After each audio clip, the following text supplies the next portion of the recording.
From the creators of Relevant Magazine, this is the Relevant Podcast.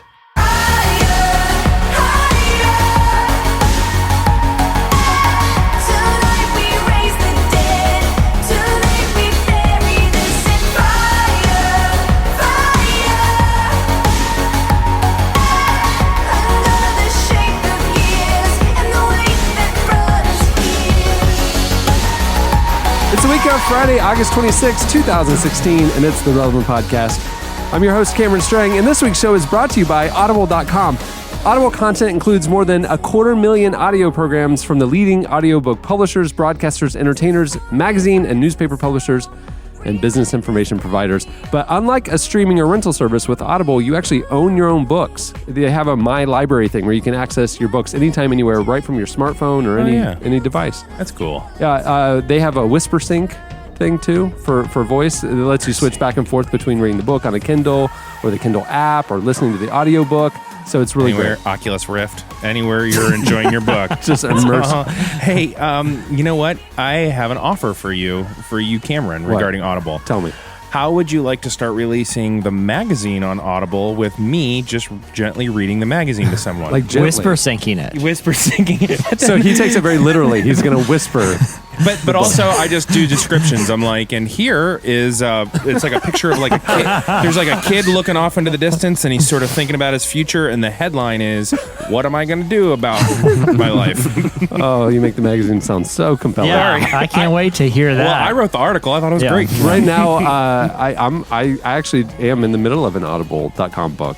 I hear you. What is it? Present Over Perfect. Shauna reads it. Shauna Nequist's new book. Does she sound like her? It sounds like I'm listening to portions of the podcast. It's great. That's awesome. I would love to, because I read it. I would love to hear it because it's pretty personal. I'd love to hear how she. It's a conversational tone. That's what's great about Audible is I feel like when you read books that is an author's, like especially that write conversationally, you can actually hear. Yeah, that was like the Steve Martin book. That was the first time I realized that. It was like so amazing. Audible. Right now, you can get a 30-day free trial at audible.com by going to audible.com/relevant. Go to that specific URL and you can get a 30-day free trial today. And you support the show. Like I said, I'm your host, Cameron, and here in our Orlando studios, Eddie Big Cat Koffolds. Cameron, nice to see you, man. Over there on the ones and twos, our producer, Chandler Strang. Hello. My brother. And joining us in studio today, Jesse Carey. Hello. Glad to be here. It's always fun to do it in person. It's really nice. Yeah. It's a lot of swiveling for me. I look left, I look right. So I look left. Jesse got up at 4 a.m. today to fly in. 4 a.m. Landed and walked right into the studio. Yeah, I mean, I literally got out of the car. I stopped, got a Dr. Pepper from the refrigerator and put down my bag right here. And here we are. Did you shave this morning when you left the house? Yeah. Oh, yeah. At 4 a.m. No, I'm just kidding. I did not. I'm always... The altitude for some reason just makes the beard grow faster. Just is that a thing? It just pulls it out of you a little bit more. Harrys.com. Yeah. Hey, so we have a great show coming up. This is a good one. In studio also today, coming on in about an hour, is comedian Nate Bargatze is joining us in studio. Now, Jesse and I, if you remember when we went to South by Southwest this spring and we came back, we were supposed to be talking about bands, and all we were talking about was the comedy show we went to that Judd Apatow put together, and this comedian who just stole the show. He brought the house. Nate Bargatze. Yeah. And so we're like, who is this guy? And I was like, he seems familiar. Oh, okay. He's been on Fallon. He's been on Conan, all the ones. And so we go into like a YouTube wormhole watching this guy's comedy. It's hilarious. Oh, man. And oddly clean. Yeah. Like that was the thing at a Judd Apatow show. Right. The fact that totally clean. So like, what's this guy's story? Well, if we find out he was on Pete Holmes' podcast last year, had an in-depth hour-long conversation, opens up about his faith. So we reach out to him, and he's in town today. So he's coming through the studio. I gotta do a little behind the wizard's curtain here. Who's the wizard?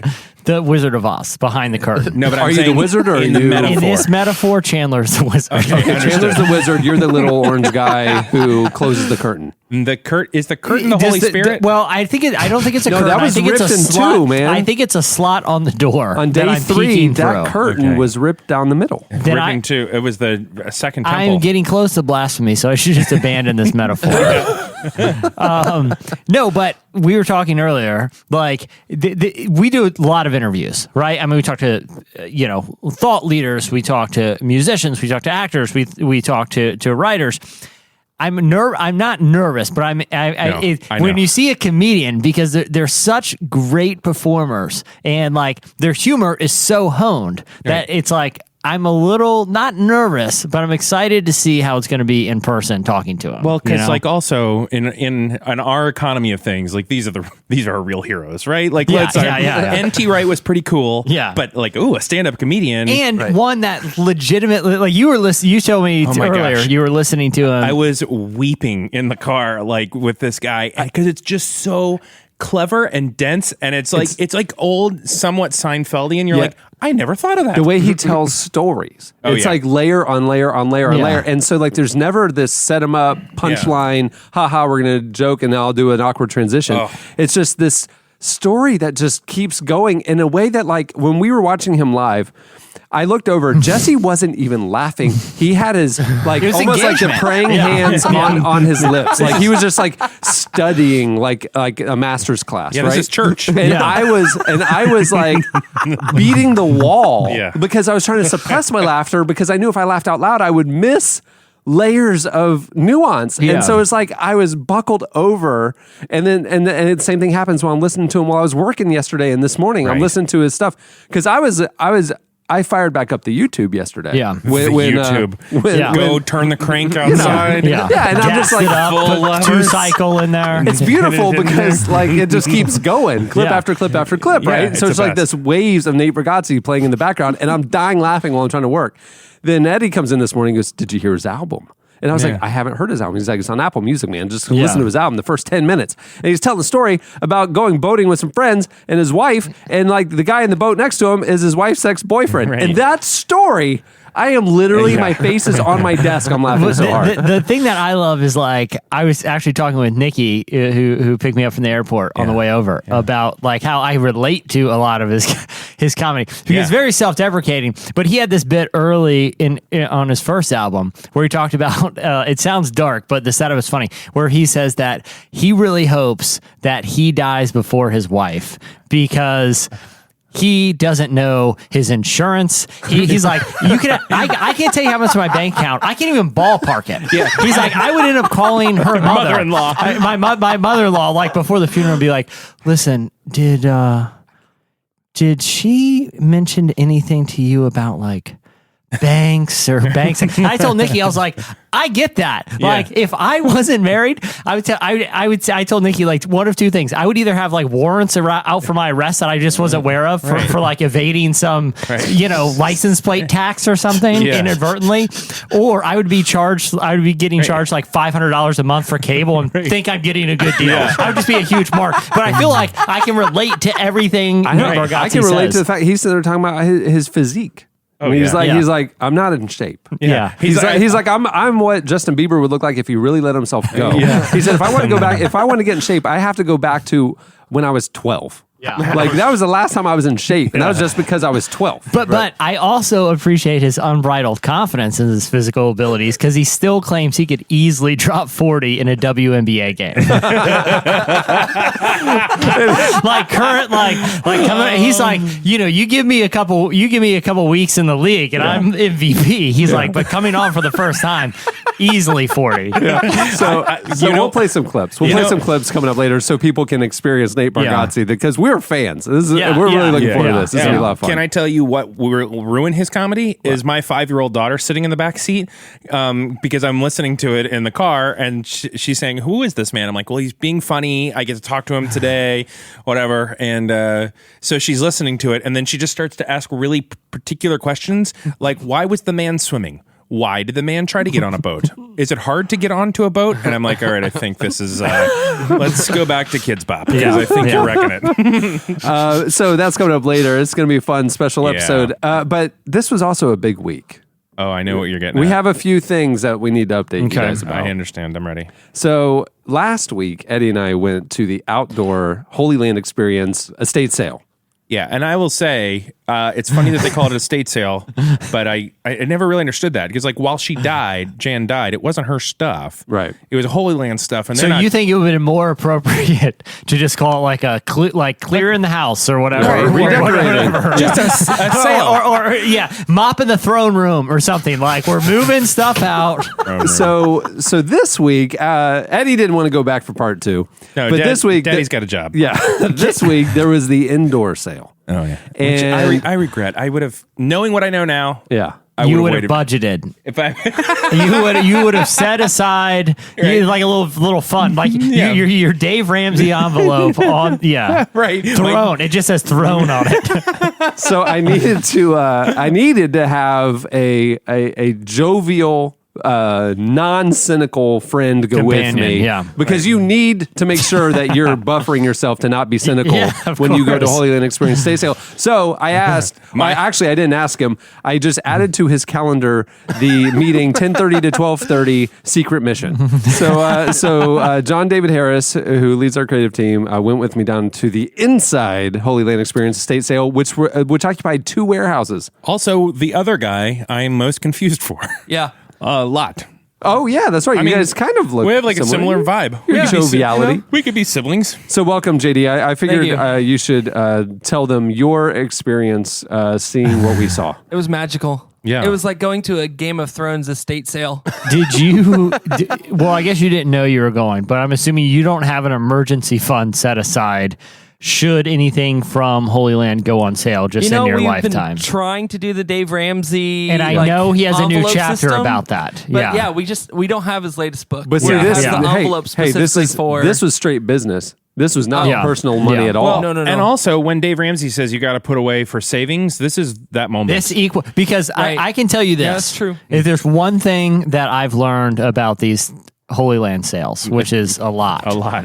It's that you're not making purchases; you're making investments. That's right. Yeah. Like the stuff the appreciation that has in 5 years. Yeah. I mean, I'll say that if like stuff went down today, Right. like apocalyptic, I'm Right. talking like the crash of world economy. Right.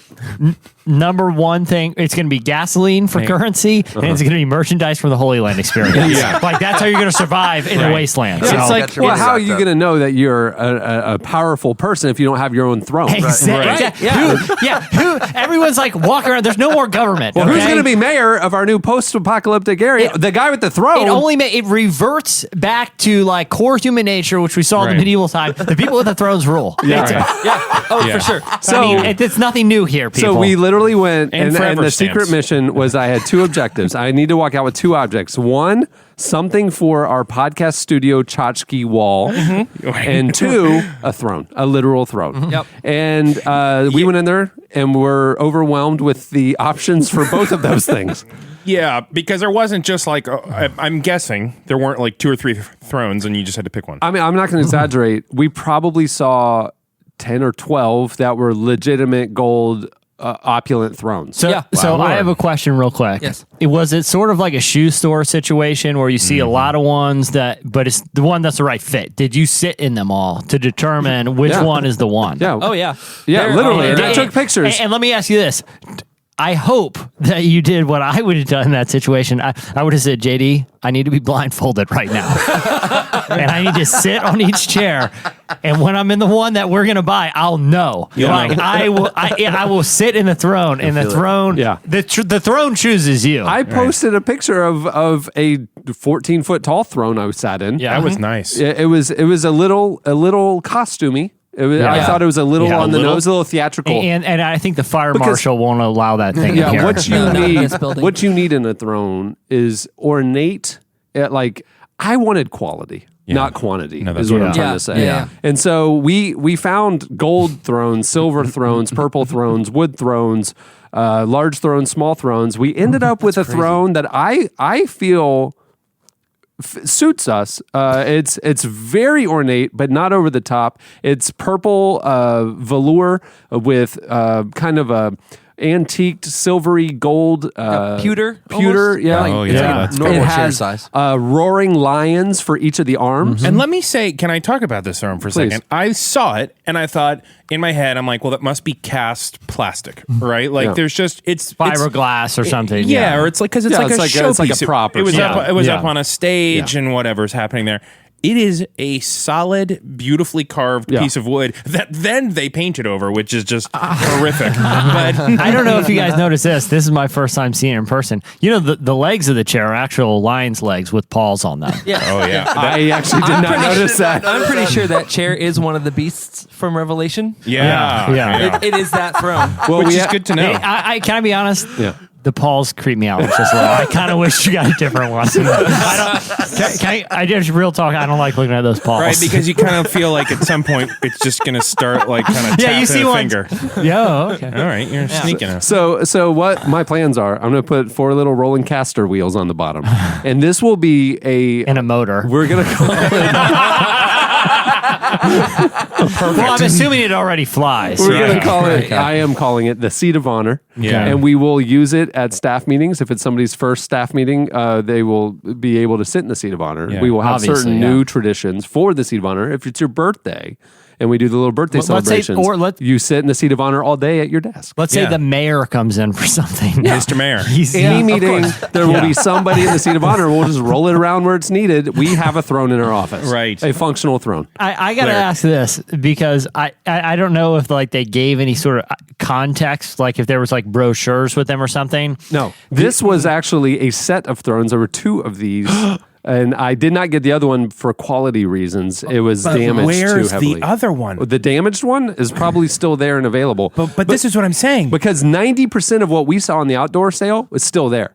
So if you need that giraffe, No. the prices are probably going down. But what I'm saying is, do you think the thrones will end up finding each other? You think that somehow on a quantum supernatural level that those 2 thrones are entangled together? Well, yeah, it's a queen and a king. Yeah, exactly. Like they exist in 2 different places in the universe. Like, But like if if you- you were like if someone sat on the other one right now, the cushion on this one would just like depress a little. Is what Well, it's you're like saying. that other Earth they found. Yeah, 80,000 exactly. light years Yeah, away. yeah. And its matching throne, which is in like, Holy Fire Pentecostal in Ocala. Like it was like it pushes up a little bit. Well, here's my other question is because we don't know where in the park or where in the TBN universe that this throne lived. I mean, because for all we know, it was a set piece or it was somebody's office chair. No, like it literally could be Just- anywhere on that spectrum. It was definitely an interior office decoration. Okay, so That is Jan Crouch's folding chair. here's basically. my question for you guys. Who do you think is the most interesting person that has ever sat in that throne? What has that velour touched? Yeah, is basically what you're If- saying. If that velvet seat could talk, Oh man. the things it's seen. not close. Oh, that is Well, really interesting. so that Besides like wasn't- Herod. That wasn't the only thing that we came back with. We came back with a very obvious thing for our studio wall. Okay. Very obvious. JD, Yeah. do you want to talk about this? Sure. I mean, you walk through the Holy Land estate sale and you see there is a bust of some Saint. unknown Yeah, an old saint Bible or, figure. There were peacocks galore. Because Peacocks everywhere. Tons of peacocks in the Bible. Yeah. Just Well, Almost- lots of Bible things, lots of Noah's Arky things, lots of very ornate kind of like, did they get this at Home Goods and spray paint it gold? Dude, or I'm not you know, seeing it. I'm looking around the chop Exactly. table. Yeah. So we went with the thing because I watch American Pickers from time to Okay. time, and Of here's what I've course. learned about Of American course. Pickers: you look for the odd, the unusual, the thing that's not the obvious thing. You look for the thing behind the thing. Please tell me you bought a 1960s Pepsi sign at the. I bought at the Holy Land Experience estate sale for our tchotchke wall authentic 1800s cowboy spurs. Yep. Praise Very, the very, Lord. of course. There they are. Okay, this is okay. I have another question here that I need because you guys were there. I can Yeah. only speculate. Right. To my knowledge of the Holy Land, Exactly. to like biblical history, Yes, this is the thing. Like Spurs did not play any Quality, sort of role. silver or blacksmith crafted. If we Cowboy Spurs. if we are to assume, right, that chair was not some sort of prop, but was Right. actually something that belonged to one of the executives at TBN. Correct. is it safe to assume that these spurs were an actual fashion item that someone in the Crouch family wore that got mixed in with the estate sale? So, like the people at the estate sale were like grabbing things, and those spurs got thrown. There's in. only two scenarios. Number one, this was a fashion piece that Paul Crouch wore from time to time. I don't know. The other option is that these were worn in some sort of horsing. Roman. A Roman. These are not Roman. I agree. Biblical era spurs. They make no sense for being there. Is my I point. like your theory. Eddie, those are You had very a theory, though. southwestern. What was my They are theory? very Your southwestern. theory was that these are the spurs worn by Noah as he was riding the dinosaurs into the ark. That is true. Yeah. That's why we bought them. It's just the clear and obvious backstory of why these were at the Holy Land. Did you see Experience. that PC is engraved in here? No. Paul I'm just personal property. It's like monogram spurs. So if you need some quality, authentic, blacksmith crafted cowboy spurs, China. Oh, Is what that yeah. says. Yeah, it does appear that they are made in China. But either way, they look. I don't know don't the look quality of spurs, but I would say They look these are very pretty high high. quality. Most Yeah. of the great spurs ever have been from China. So Yeah. you got a deal. But I have yet another thing that I right. need to talk about. This is not about the Holy Land Experience. Thank you for joining us, JD. Yeah. He and I posted a video on the podcast Oh, episode nice. page. Our recap, it's 2 minutes long. You can see it there. But I have another thing that happened this week. Okay. Yes. I was online as I happened to be many evenings. Yeah, I as you're wont to do. As just browsing the laptop. I hear you. While we're watching the television, and I see a tweet from a listener who Okay. posted to Eddie. Yes. And he I was was wondering very about this. alarmed that Goodwill of Tennessee Okay. had posted in the Goodwill online auction. Yes, there are Goodwill online auctions. What a hidden online framed, gem. Oh my goodness! A I mean, who framed double platinum Double platinum. DC Talk DC commemorative thing from Jesus Freak.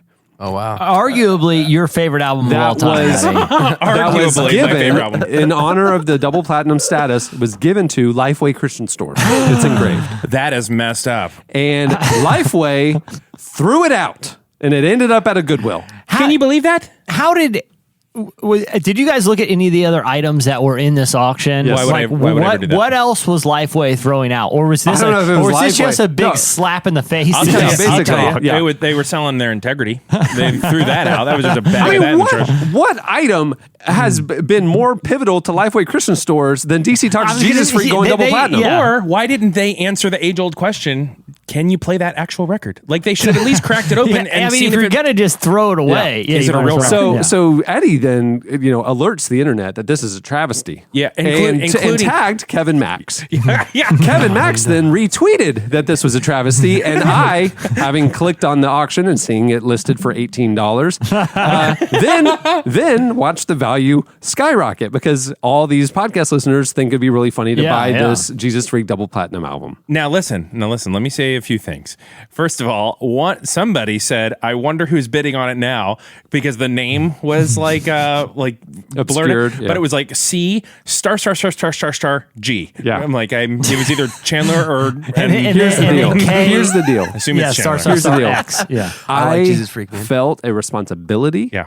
to the Christian industry, to Eddie Koffoltz, Kevin to Max, Kevin Max, who's my personal friend. to and I text him sometimes. to nostalgia that To this the platinum item industry? needed to end up in a good home. Yeah. And I put in an obscenely large maximum bid. Okay. Oh, Cameron. 3 days later, I'm the new winner. No way. I'm presenting it to Eddie. A scuffed up Lifeway Christian Look how Stores. light that is. I have some details that I need to study on that. That has been framed in just very, very light plastic framing. Cheap acrylic that we will replace. We will restore this, and it will have a place of honor in our studio. Gosh, that is incredibly beautiful. Cameron, Presented to Lifeway Christian Stores to commemorate the RIAA certified double platinum sales of more than 2 million copies of Forefront Records cassette and CD. What? Jesus freak. Yep. And now will live on forever in our podcast studio. Let me see that again. That is really exciting. So thank you to the podcast listener who alerted Eddie to this. We were able to save it from an inevitable fate of just going to somebody who didn't appreciate it. That is really cool, though, isn't it? I mean, really. And I love that it was presented to Lifeway Christian Stars.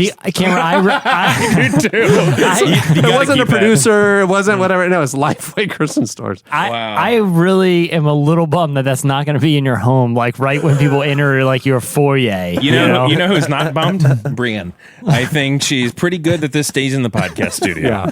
That is really a beautiful thing, and I think it's found its right home. Yeah. Like the throne, it just found us. It Yeah. knew where it was supposed to. Yeah. I'm going to leave this here the whole time. It'll be inspiration. It's the second platinum record we have. One is from Reliant K, presented to us with our name spelled wrong. Correct. They misspelled relevant, and that's why we kept it because we think it's really funny that Yeah. they misspelled relevant. It's right No, there. no, It's- but was it on purpose? That Well, they see, did that? that's the thing. I always thought, again, self-deprecating humor.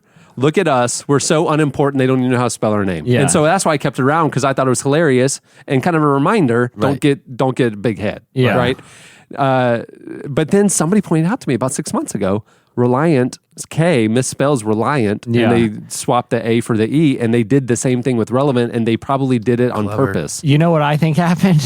Because it's engraved on a piece of it's like on a little gold plate under that frame. I think the guy that engraved it, because it's not like after you engrave it, there's any going back. Right. It's like it's literally Right. engraved. You can't undo it.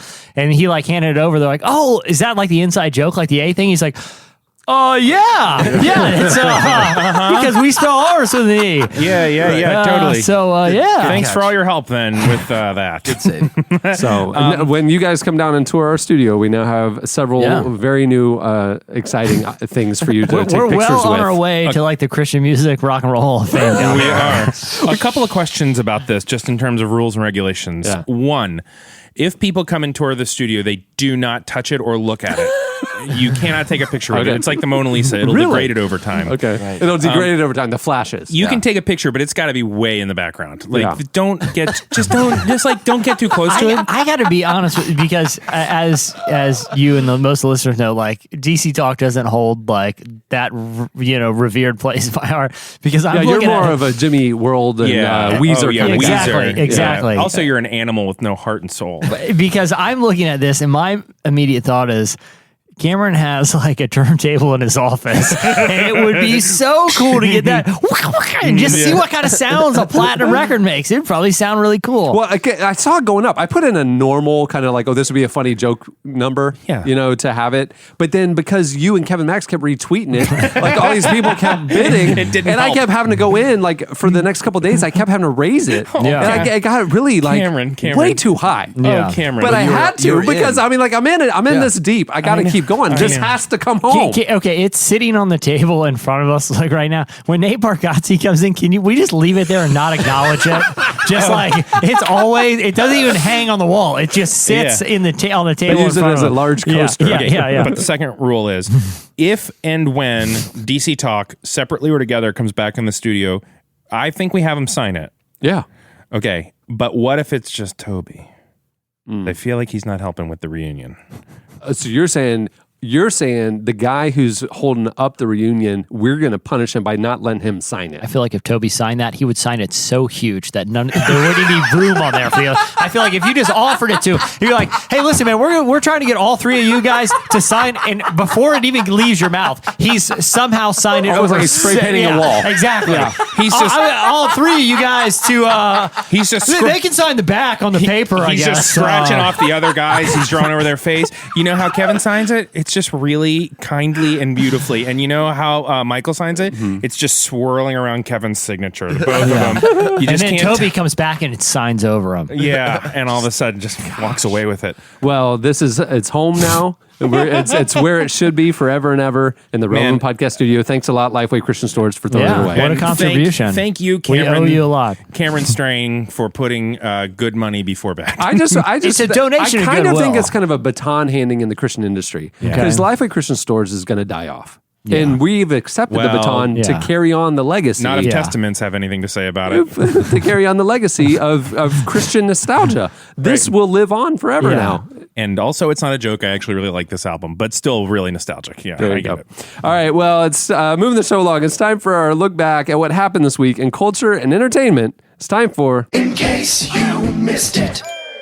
In case you missed it, UMass Paul Meany this week released a remix of 21 Pilots' song Stressed Out to benefit the Louisiana flood victims. If you know, they're from there. UMass is from New Orleans. And I didn't know that. yeah, born and raised in LA guys, Louisiana guys. I was looking at the abbreviations. So I said LA. It's hard to know. And it came out this week, and even if you don't like the original radio version, which my 6-year-old does, if that says anything, the Mellomatics version is an honest reinvention of the single with like crazy audio textures that Mute Math is known for. Here's a clip. I wish I found some better sounds no one's ever heard. I wish I had a better voice and sang some better words. I wish I found some chords in an order that is new. I wish I didn't have to rhyme every time I sang. I was told when I get older all my fears would shrink, but now I'm insecure and I care what people think. So there you go. The song is streaming on SoundCloud and also available in exchange for a donation to organizations benefiting the Louisiana flood victims. And we will post a link on the podcast episode page if you want to check it out. Awesome. That's cool that they're doing that. The Louisiana flood story has been strangely, like, it's been relevant and stuff, but it's been like kind of quiet in the media. It feels like it's a bigger deal. It's the worst domestic national disaster since Sandy, which was a huge deal. But I mean, it's like 50,000 homes that were destroyed. Wow. It's cool that Mute Math is helping. In case you missed it, this week, Jim Gaffigan announced on Twitter that he and his wife, Jeannie, have decided to end the Jim Gaffigan Show after this second season. And the reason why isn't low ratings or it wasn't well received. They are actually leaving on a high note. They're leaving kind of Seinfeldian, where they want to leave on their own terms. And so he announced to his fans why. Here's what he said. We realize this may surprise some, and we don't make this decision lightly. It was empowering, exhilarating, and exhausting. As many of you know, all the episodes this season were written by Jeannie and me. Jeannie was the showrunner, and I acted in virtually every scene. In one way, it was a perfect scenario. However, the time commitment to make the quality of show we wanted was taking us away from our most important project, our 5 children. We're truly grateful for all the support friends on social media and television critics have given the Jim Gaffigan Show. Jeannie and I are excited to move forward with our other creative pursuits. And then Jeannie wrote on Twitter, the autobiographical nature of the Jim Gaffigan Show and our unique treatment of faith and humor are too precious to us to just delegate to others. Our real lives, marriage, and family provide the inspiration for our comedy and our art, and we need to have real life to make art. So there you go. I mean, it's crazy. One of the things that I loved about it was that it was fairly vulnerable and wrestled with things like faith and family and whatever, and in a light way. I mean, it was still a really funny and smart show. Yeah. I rarely see like kind of the confluence of real life and celebrity life come together, because it feels like, oh, of course they've just got nannies and people taking care of it. But I'm like, if she's the showrunner, that's an incredibly demanding job, and of course I'm glad they did that. I wonder what's next for them. I feel like there's a lot of Chrysler commercials. A lot of Chrysler commercials. I mean, those are probably a really good gig. Oh man, he's getting a Pacifica a week off of those commercials. They're like, as Jim was on the cover of Relevant last year when they debuted the show, and they talked about the fact that it's going to talk about faith and stuff. And this is when it was just first coming out. Jeannie told us, she said, normally if there's like a Christian show, it's only for Christians, and if there's a secular show about Christianity, it usually is really negative. What people think from the outside, the stereotypes about Catholicism, we're trying to blow them out of the water. And it did a really good job of that because it didn't. Well, remember, like the second episode, like the whole story arc was that he was outed as being he had like she asked him to pick up a Bible and like it was this big kind of like family Bible heirloom thing, and he had to go to a gig or whatever, so he had this Bible. Paparazzi snap a picture of him, and then he's outed as being a Christian comedian, and the whole thing is him trying to like I'm a Christian and a comedian, but I'm not a Christian comedian. It was like, and I mean, even fans of his like early comedy knew that he openly wrestled with ideas like reverence and how much should he be into church and religious culture. It was a really great show, but honestly, maybe it's better that they went down. Sometimes like those shows that once they get into the rhythm and you feel like they hit their high point, you never have to be like, oh, well, just ignore the last season or like when their heart wasn't in it. It maybe for the sake of the legacy of the show, it's good that it went down when it did, you know? Yeah, it's interesting. Marin did the same thing. He just walked away. Like it wasn't like the show wasn't renewed. They're just like, all right, we're done. We're prioritizing life over. This was it's just a singular thing. Singular thing. Yeah. Interesting. Jim got I'm going to there. do that with Relevant. I mean, the estate sale of this place. It is going to be. Oh, can we write in some sort of will or something that this never ever gets sold again? This gets passed down. We have to just donate it to Goodwill. Well, apparently, straight back to Goodwill for an online auction, where another podcast someday picks it up. I don't know. In case you missed it, this week, one of our friends, Aaron Tuning, and comedian John Christ went viral for parodying how formulaic Christian radio music has become. The setup is simple. John Christ and Aaron Tuning play two Christian music industry executives interviewing a hot new Christian band in a boardroom, offering them some songwriting tips. Here's part of the video. It was. Listen, if you want Christian music radio airplay, we know the formula. It's real simple. Dirt roads, trucks, multiple uses of the word girl. Well, that's next pitch. Oh, shoot, that's country music. Christian music song formula. 3 chords, simple rhymes, vague struggles, boom, hit song. You ever been flipping through the dial and you come across a song and you're like, that just sounds Christian. Christian chord charts, even easier. A, D, G. It's the holy trinity of Christian music. Lyric writing is even easier, you guys. Oh, yeah, you always got to start with a vague struggle, all right, a hard time. Geographical references. Yes. Storm, valley, desert. You got to throw in some vague Christian terms and just connect them randomly. Make it really predictable. Watch this. Seek his face, mercy, Grace. feel his love, blessed from Above. We could sell that to Casting Crowns or Sanctus Rio right now. We were thinking about honest lyrics, stuff from the heart. Okay, John Mark McMillan. Yes, exactly. You ever heard of the song How He Loves? The Tomlin version? The Crowder version. The Mercy Me version. Oh, the Carrie Joe version. The Jeremy Camp version. The Passion version. Exactly. McMillan writes from the heart. No one's ever heard of him. If it wasn't for that sloppy wet kiss line, he'd be at the Passion Conference right now. We just like to be more vulnerable in our lyrics. Talk about real issues. Okay, like not reading the Bible enough? Like not balancing work and family well? No, like real issues, like addiction. You can only mention your struggles in an abstract type way. Drowning, sinking. Rain, rain on my face. That's from the smash hit Flood. Ever heard of it? Waves crashing. I don't know. This is a big one. Oceans? Checkmate. Basically, Thank you. all you need to know is more water references. It goes on from there. Gosh, it's funny. I cringed a few times. I was like, "Ooh, that is right." Yeah, that's pretty on the nose there. Yeah. That was great. So funny though. So clever. Hey, in case you missed it, Fox is developing. Here, pop culture's possession obsession is officially getting weird. According to Variety, Fox is developing an exorcism sitcom from a producer of Kimmy Schmidt. It has an impressive creative pedigree. Its two creators are Alison Silverman, the executive producer of The Unbreakable Kimmy Schmidt, and the co-creator of FX's comedy Baskets, John Crystal. Silverman's also an Emmy-winning writer whose work appeared on The Colbert Report and The Office. In the show, it's called Amy Damnation. A woman attempts to track down the demon who possessed her as a child prior to an exorcism in an effort to no longer be a people pleaser who's always taken advantage of. Demonic possession seems to be having a sort of moment on TV lately, along with this new sitcom on Fox. Fox is also the home to The Exorcist.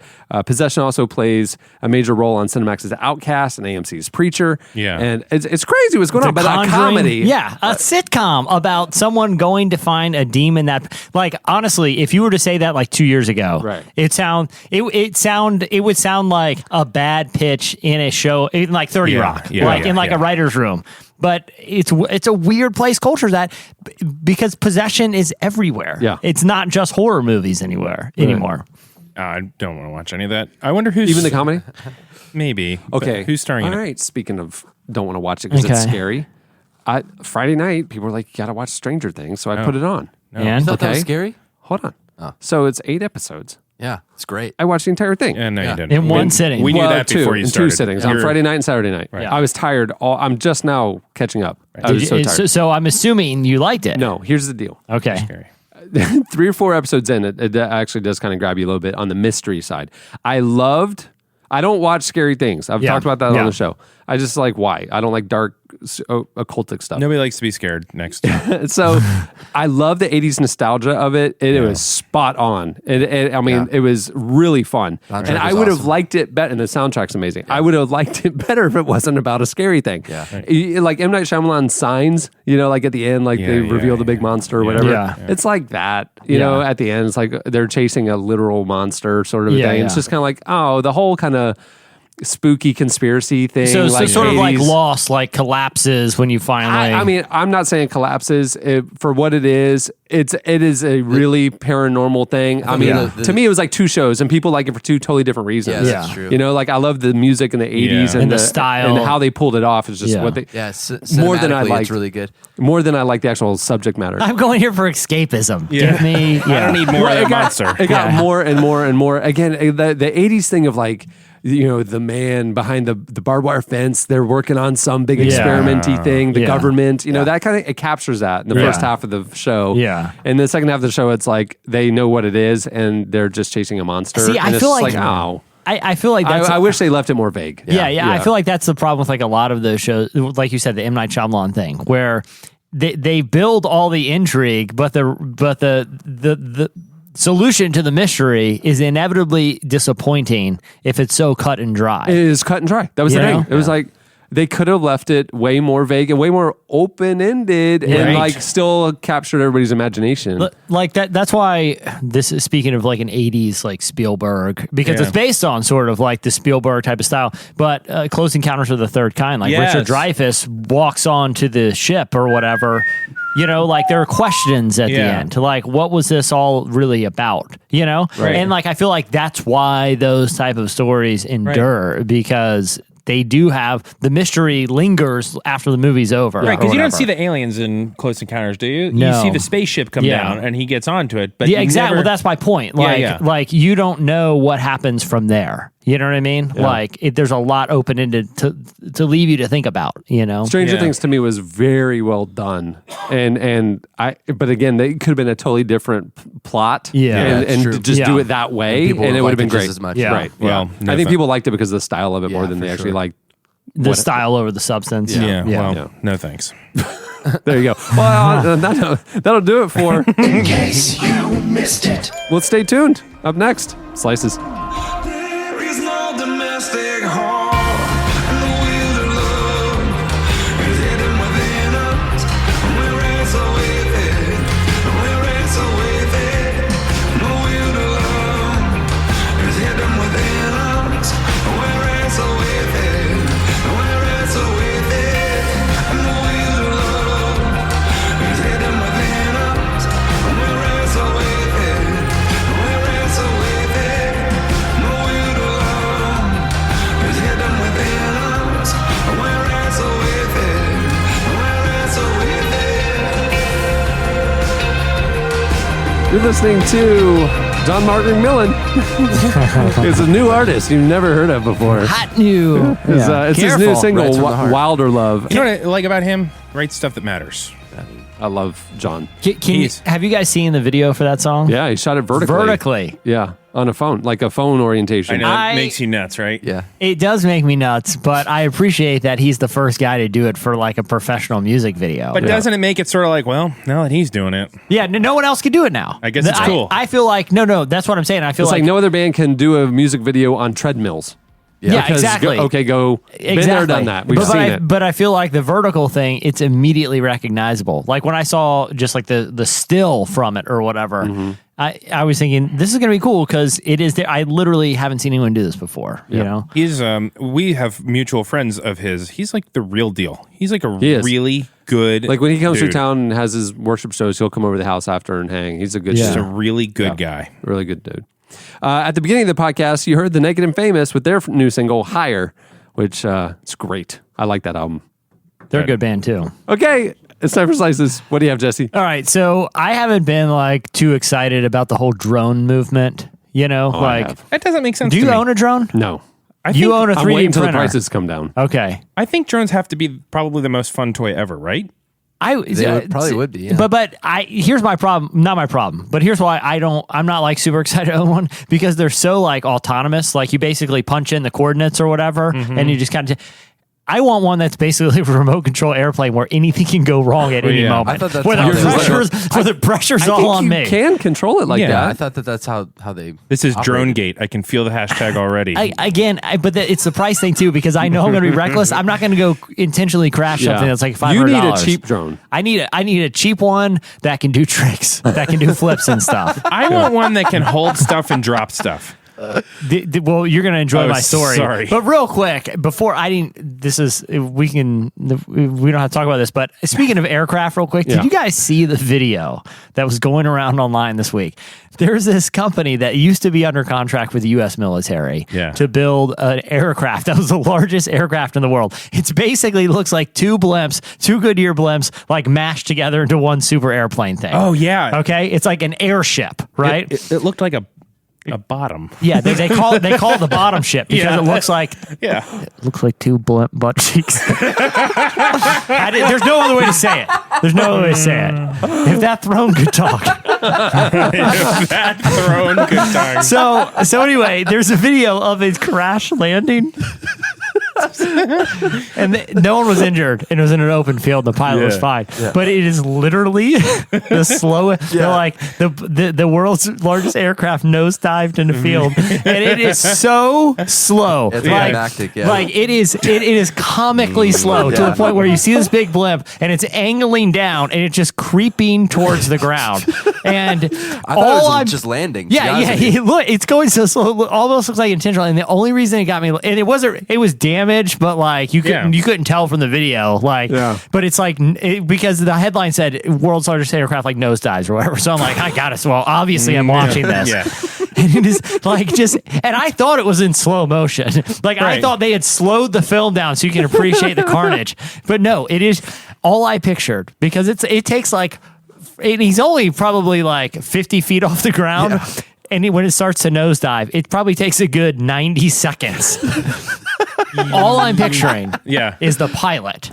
Like, pull her up. And he's like mashing everybody. Like usually like in like a plane crash, like that happens like in 4 seconds. And he's like, his moment of panic is super accelerated. And he has a surge of adrenaline. And he's trying to save the plane. And he's either going to do it or not. Pull out of the nosedive. This guy had the worst 90 seconds of it. Like literally just yanking back on that joystick thing or whatever. But you know, and he's just mashing buttons, and then at some point I think he's just resolving that he's going to go into the nosedive, and then panic sets back in because that's how long it's in the nosedive. But the funny thing is as he's panicking, there's just a guy 12 feet from him on the ground going like, move that way. Move it. The nose is down. Sit it back up. Frank, the nose is down. You know what? We'll get a couple guys. Pull up. Yeah, we'll grab the front of it. It's fine. And he's having the worst, like, extended 2 minutes of his life in there. Don't even worry. Just don't worry about it. It shouldn't be like that, Frank. He was uninjured. You know what? I'm going to sit here, finish my sandwich while you crash. Well, it's just like someone's filming it on a cell phone, and they're not even all that panicked. You know, it's not like they're witnessing the Hindenburg. Yeah. Can I tell you how not dangerous a blimp is? I may have shared this before. I flew the MetLife blimp at 8 years old. We got to ride the MetLife blimp, and the pilot was that like a thing of like you sat in your dad's lap while you steered. They were like car, literally, what's the worst that could happen? No. Like the pilot, who's the guy sitting there in the front. Right. He's like, "Hey, you want to fly it?" And I'm like, "Sure." And I'm expecting like okay. He just stands up and walks back to me because the thing's just. Boom, boom, boom, boom. You know, just floating along. It's like he's like a whale shark of the sky. Yeah, it is. Exactly. There's nobody piloting it. It's just floating and moving. It's just a big dumb balloon. And I sit there and I'm holding. It's true. If you look at it, you're like, this is so stupid. Like the cart on this thing that like carries people. Right. You know. Right. It's like there's compared to the size of this massive. It's like a peanut on a Mylar balloon. Yeah, like, exactly. It's so dumb looking. I don't feel bad that the ship crashed. That's not my slice. Now that no one my was slice hurt. about drones. But here's my point about drones. I like stuff you can ride in. Right. If they make one that like somehow we could attach 4 drones to the paw feet of the throne. and then Take I her would up in let the you sky. guys exactly like doing remote control stuff just isn't all that exciting Yeah. to me. Okay. But this development is exciting. Domino's Pizza in New Zealand, and the reason they're doing it in New Zealand is because there's not like the same kind of like aircraft laws as there are here. New Zealand is well known for that. It's the Wild West of the sky. Which, by the way, I appreciate their libertarian views of air. Like in my America, nobody owns the air. Right. Okay. Like if I'm jumping off the ground, like at that moment I'm free. International airspace. I'm not on your property That's what anymore. I'm saying. I'm not on your property. I'm in America's sky, which belongs to all of us. Like where the tallest tree ends, that's where America ends too. Yeah, exactly. That from there, air is everyone's. I don't believe in the concept of airspace. Right. Okay? If you're a communist, you want to fly around 30 feet up there and there's no trees. This is your Thank you. This is your land. Thank you. New Zealand gets it. It's like space. Who can own that too? Right? Thank you. That you're breaking like a natural God's law. Wait a second. Where does the air rights thing stop? Thank you. Vertically. Thank you. Because Do think they about it. 'cause shoot off to? Yeah, shoot off to like. So if we're pointing at the sun, yeah, you own a portion of the sun. Yeah, apparently. exactly. But like Disney, Yeah. that has air rights. You can't fly over Disney. yeah. Yeah, but up to what? Like Exactly. foot? Like because the space shuttle flies over It's a Disney all the slippery time. slope. I mean, It's I a hate, slippery I hate slope. to pull this, but I mean, I know who would Okay. know. Who? Mike. Science Mike. I mean, Yeah, well, I haven't printed the button yet. But my point is this: New Zealand gets it. There's no such thing as airspace there. You can do whatever you want. The skies are The free. sky's the You got sky's the limit. The skies are free, like they should be. Yeah. Yeah. And so Domino's is going there, and they're going to start testing out pizza drone delivery. yeah. The reason I thought Brilliant. this was so cool. But it's New Zealand pizza, so it's probably made with like goat cheese. And Oh, weird it's terrible. stuff. It's That's awful. okay. It's all feta. Yeah, it's it's all- sheep milk. It's sheep milk. Gosh, I hate it when you do that. You get to it first. That was great. So, anyway, so the reason I think this is so cool is because if a craft is in the sky, you know, like as long as it's not like endangering people, Yeah. I sort of think it's fair game. Shoot it down. Well, because here's the thing: if I see an Amazon package being like delivered, like let's say they bring this hypothetically, it works. They bring drone pizza delivery here. I'm getting my shampoo once a month on the recurring thing. via drone. But I'm not gonna go and steal somebody's Amazon package out of the sky. Yeah, it could be an iPod. Yeah, I don't know what it is, but the point definitely is illegal. like that's a messed up thing to do. If pizzas are continually flying, like if I live next to a pizza restaurant and there's continually like drones taking off with pizzas, there's nothing stopping me from just getting a pool skimmer, you know, that goes up really high, netting one down. The other thing too is this. The other thing, because I thought about it, that's what I would do. Because so you can stretch those. Because you don't want to. Yeah, you don't want to shoot it. You don't want to shoot it. I'm not going to damage proproperty. Yeah, no. I'm not gonna damage. If you're flying, the thing is, I take back the airspace thing. If you're flying the drone over my house, that's my pizza. From the moment. Okay, listen. Because I also believe in personal property rights. So here's the situation. I'm going to figure this out for everyone right now because it's an undetermined political issue. Listen.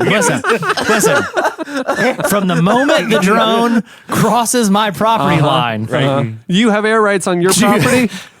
Personal property is pursuit of happiness. Okay. What? It's synonymous with land ownership. Okay, so as soon as it crosses, just listen, Eddie. As soon as it crosses over my property line, even if it's 50 feet So in the air, Disney thing. So it's like Disney World. even if it's zipping by. Yeah. For those two, I don't have like a huge yard. 2 or 3 seconds. Yeah, 2 or 3 seconds. That pizza's mine. That pizza is mine. you're just Even sitting if I out there net it waiting down, for and it. I wouldn't even take the whole thing. I'm not a sociopath. A piece of pizza is what you want. I'm gonna net it down. It was mine. It was in my property. Yeah, feta and lamb and pita pizza. I will take it. I would take probably 2 slices, and then I will send the drone on its way. Yeah, because it's pulling back on you. It wants to leave. But it's not even about that. If I wanted to, I could take the drone, put it in my garage, and it's mine. But I'm not saying going to do that because I understand like that would ruin it for everybody. Right, but Drones. you have a little leash that you just hook it, and it's pulling and waiting to get back. Yeah. You take your pizza, you load it back in. They get their 3/4 of a pizza. Get out of here. You just need one of those things like the old timey West train stations where they had that that big hook for the mail bags. Oh, yeah. And so the train's just going by, and the mailbag just like grabs it. You can just grab Exactly. pizzas. And then I just strap it on the next one, and Yeah. whoever that person's getting a pizza and a pizza with only 2 slices. Like it's a whole balanced system that will work itself out in the end. Eventually, even though you didn't get your pizza today, maybe next time you're going to get the one You're that gonna I get only 1 took. 3/4. Yeah, exactly. That's really interesting. That's a really good idea. I'm really down with that. I do think there's a personal property right, though. Like if you can shoot it out of the sky or you can grab it. But what if you shoot it out over your neighbor's yard? At that point, you've committed a crime. But I think isn't it like At that point, what you've essentially done is a home invasion. If you shot over their property line, that's Hey, we're getting into murky territory here. We're getting murky But territory. tell me if you didn't have a drone, like, wouldn't you also order like a box of like some sort of like little toy or something, and I would drop one in my neighbor's yard every single day with the drone, right? Like I would just release it so it drives them crazy. I feel like a drone is an endless source of jokes. Oh, it definitely. Well, 7-Eleven also this month, they delivered coffee, donuts, and a chicken sandwich to a customer as part of a trial. So we could have. Here's a. How do you get to be that The kind future is here. 10 years, we're going to have fast food zipping over our houses 24/7. 5, 2. I mean, it's happening fast. So you know what they should do? They should just forget even ordering anymore. You just look up. It's like, oh, here comes some Chick-fil-A, and you just net that down. Yeah. It's sort of an honor system type of deal with that situation. Oh, it's almost like those sushi buffets where it just keeps going by you. You grab they're what you want. It's a continually zipping around You of just drones pop on your carrying app, fast food. You pop on your app and you go, I just got a number 1 pickle packet and Yeah, and You know they're who out. predicted all this? Wall-E. that's what I'm saying. That's where we're going. The self-driving cars, the food just being flown to you from the sky. We're never going to have to get out of a recliner again. This is fulfilling the dream of the 80s. Like back when I was a little kid, like the dream Christmas present was like they had like a Mr. Robot that could like, Oh my gosh. like hold a Coke can and like bring it to you and Oh, stuff. that was or like, everything. or back then is when like the big recliners, they added like fridges in the side of the big recliner so you could like Yeah. hold your sodas cold while you Yeah. sit there and watch TV. And wasn't it Atari or Nintendo that did like the game bot, like a robot that could play video games? I mean, this is the pretty dream cool. of the 80s. Yeah. Yeah, we're waiting for it. It would be Stranger nice. Things. And Yeah. there you go. All right, what do you have, Eddie? Well, we went from pretty happy to a fairly depressing slice, but that's my role on the show, I guess, right? Just bring the room down. Yeah, I was waiting to come down off that high. Let's talk about depression. According to a new study out of, I think this may be my favorite part of it. It's Harvard and the University of Vermont. And you know, the University of Harvard's like, yeah, okay, you can do it with us if you want. That's fine. University of Vermont's like, oh, thanks so much. We're so happy to be included. I don't know anything about the University of Vermont, but I'm sure I don't, they're nice people. Yeah, Yeah, I don't but think they're no Harvard. I don't think Harvard it's needed, safe to. yeah, exactly. Goodwill Hunting wasn't walking around and drawing stuff on the University of Vermont walls. Next, so a study that they did, they taught a computer. You heard about the computers, how to analyze aspects of Instagram photos, such as because you've read the entire internet every single day. That's no surprise. It's an interesting story. So they analyzed 44,000 posts from 166 people and found that with very high accuracy, almost 70%, they could predict depression in a person by their Instagram post, analyzing things such as color, brightness, faces, and What are some of the indicators? yes. Because I want to go through my feed. Researchers found, well, maybe they already did. Crying in the Researchers No, found, not my feed. I want to look at the people that I in my feed that I'm following to see if I can spot any of these trends. I think you may want to look at your own I'm not feed. depressed. Look at the plank in your own eye. I don't think you are either. So the researchers found that Instagram posts to be, they tended to be, well, what would you expect? Saturated, darker. Okay, see, I was wondering if it was maybe the overcompensation that they were trying to be It's happy actually- and cheery. Yeah, they said that the black and white filter or whatever it is. Yeah, Inkwell filter is the most often used by people who are depressed. So non-depressed people preferred the Valencia filter. Interesting. I usually go filterless and do my own color adjustments. Yeah, you got to do it on Visco. Yeah. What are we, animals? What are we No, going to use? You should have read what the University of Vermont said about you guys. Yeah, yeah. It's They're just like, thanks for having us. Frisco's for sociopaths. Says here. You guys, the Harvard people, talk to us. So really, the desaturated, darker, melancholy, really that Darker, comes through. See, more- I would have thought It's basically exactly what you'd think. Yeah. That's interesting. Except it has been like statistically proven that said that 70% they were correct 70% of the time. So they looked at the studies and then they talked to the people and they found that with a pretty high And accuracy. it was a large sample. I think it was like 44,000. It was 44,000 people Yeah. that That's they interesting. predicted it 70% of the time. Do you find that to be true in real life? I mean, like being a counselor, like because I can think about people in my life.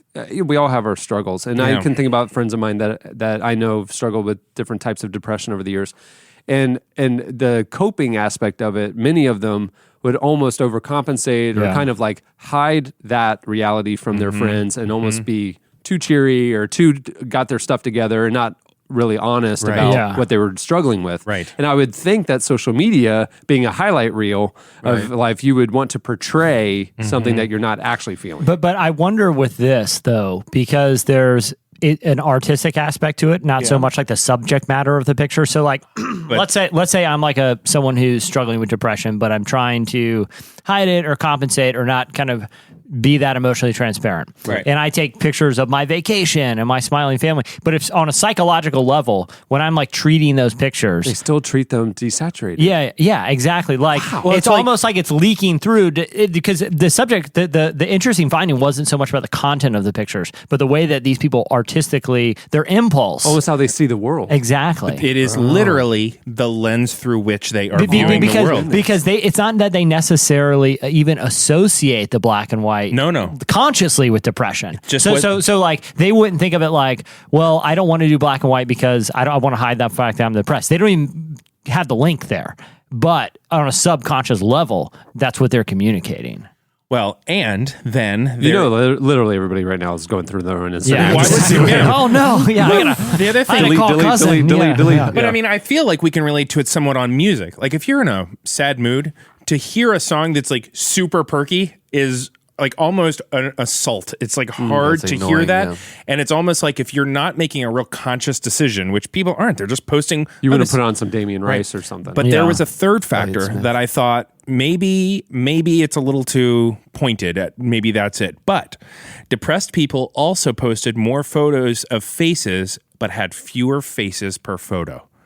So it's generally they had more like single faces, but not like groups of people. It was like overall it was less a people. selfie or my friend Right. or Yeah. whatever, Right. but not Right. groups of friends. And so there's kind of like that isolation. They're kind of speaking to that isolation piece of it. But I thought it was a super interesting study. I was like really proud of the University of Vermont for riding the coattails. So in your scenario, like if Harvard and University of Vermont had Instagram feeds, Vermont's would be all black and white just because they can't live up to the. Yeah, I think it would be the Did saddest they thing in the go, world. did it go beyond? I mean, 44,000. Were they finding any other like traits other than just the depression indicator? I mean, people who are narcissistic or people who are. It did not speak Okay, it didn't go to into that in this kind of synopsis. I would think it'd be pretty obvious to see the narcissist just from the number of selfies in their own feed. But I think the nature of this study was looking at. I think they gave a questionnaire that actually asked them whether they actually suffered from depression and anxiety, or if they've ever been diagnosed or something. I think they were specifically looking for it because, like the narcissism too. Like if you're trying to determine if someone's like a narcissist from their social media feeds, I kind of feel like content would be a bigger indicator than style. There, you know what I mean? Right. I don't know. It could be counterintuitive. You know what I mean? Or it could be the compensation thing. Like someone who's like obsessed with their own experiences could be bringing other people into like. It'd be interesting. Narcissism also is a hard diagnosis because someone who's a really good narcissist would know well enough to not post pictures of themselves. Like they're would really they though? good. I think that's what would be interesting. Yeah, that is interesting. But any number of personality disorder, I don't know if it's correct to call it disorder. Any other personality, exactly, that you could determine. Well, they're saying that basically that it's an interesting study because it could be a predictive pattern. Like you could, this computer program could essentially point out people that may have depression and be able to predict that before they even know almost they like have those depression. DNA websites. Yeah. Like you're going to die of prostate cancer Right. one day. Or like Minority Report, or, precogs. Yeah. It's right. Or- Well, that's or- what the DNA website Slippery Slope is doing. Yeah. That's where we're we've going. My talked about parents They know. have. Yeah. my I parents did are a blood test. funding that industry. Did you really? Well, they said How are you that gonna die? they said that if drones come in, I'm going to be the type of person that's going to go to prison for invading airspace. Yeah, that was the number one thing about they sent out a had that warning right to law on the- enforcement. They were nail right on they the knew head. they knew. Precogs. Well, I wonder if we can contact the University of Vermont to hit up any other universities to study other personality traits. They just called. They're really excited Just to like, talk to us. Maybe they can ask the University of Montana to predict, wilderness traits in people or something. I don't know. Adventurous. I definitely want to partner them with something because I kind of don't just trust them on their own. Yeah, no, they need to sidle up. They need to sidle up. That's what we're saying. They need a mentor. You know? What they need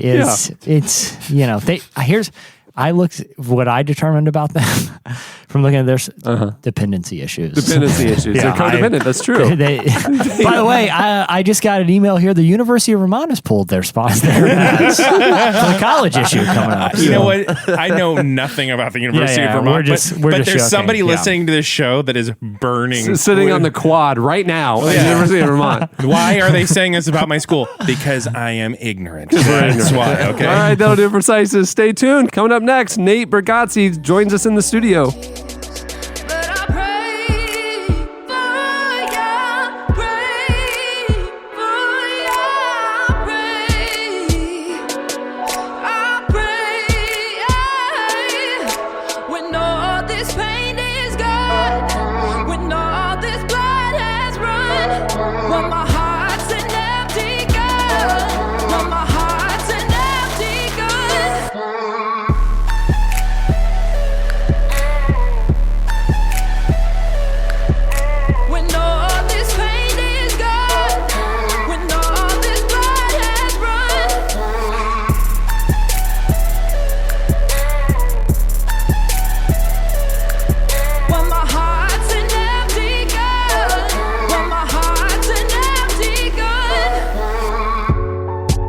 You're listening to Bishop Briggs. The song is called Pray /Empty Gun.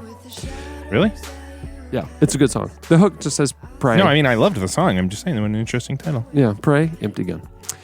I'm hungry. Keep moving. This week's feature segment is brought to you by, that was a good setup. It's brought to you by Blue Apron. Thank goodness. Blue Apron, listen, not all ingredients are created equal.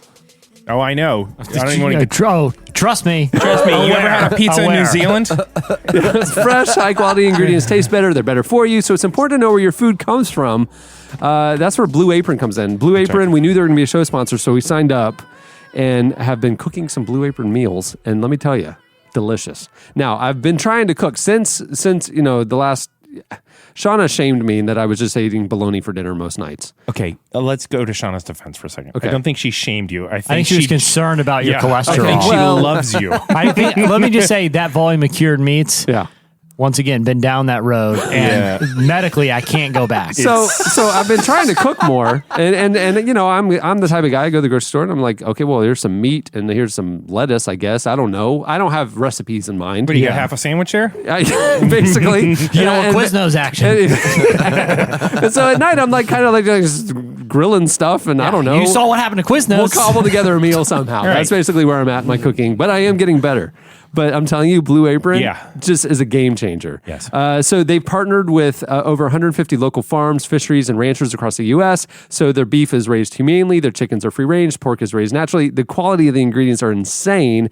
And then they ship the exact amount that you need. And that's the thing for me is like I go to the grocery store and it's like I got to buy this whole thing of whatever. What, am I going to go buy a whole cow? Yeah. Right? Get a deep freezer? Come on. Blue Apron ships the exact amount of ingredients you need required for each recipe, and so they're reducing food waste. And it's less than $10 a meal. Blue Apron will deliver seasonal recipes along with pre-proportioned ingredients to make delicious home cooked meals. For less than $10 a meal, Blue Apron will deliver seasonal recipes with all the ingredients and everything you need for delicious meals right to your home. It's incredible. And Channing, I might say, if you're ever cooking for two, whoever's with you might be impressed by your Blue Apron cooking skills.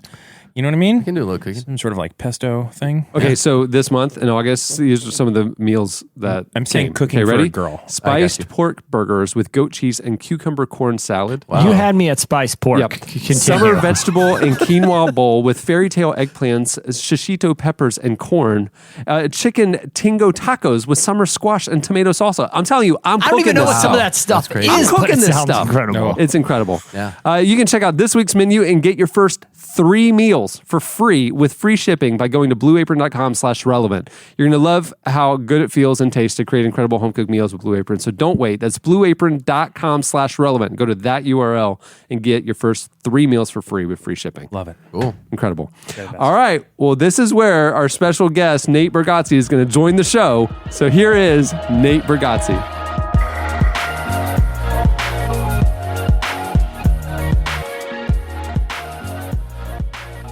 Pluto's not a planet. It's not been a planet for a while. That's how long I've been out of science. Because once they did that, they're like, you can't just jam Pluto down my throat my whole life. And then right when I get out of school, you're like, we were just kidding about Pluto. That affected me, you know? Like, in elementary school, I got a C because I forgot to put Pluto. And turns out I should have got above an A. That's what I should have got. I should have probably been teaching the class because I nailed it years ago. I never believed in Pluto. So, said it's too far. I go, you guys will see. Yeah.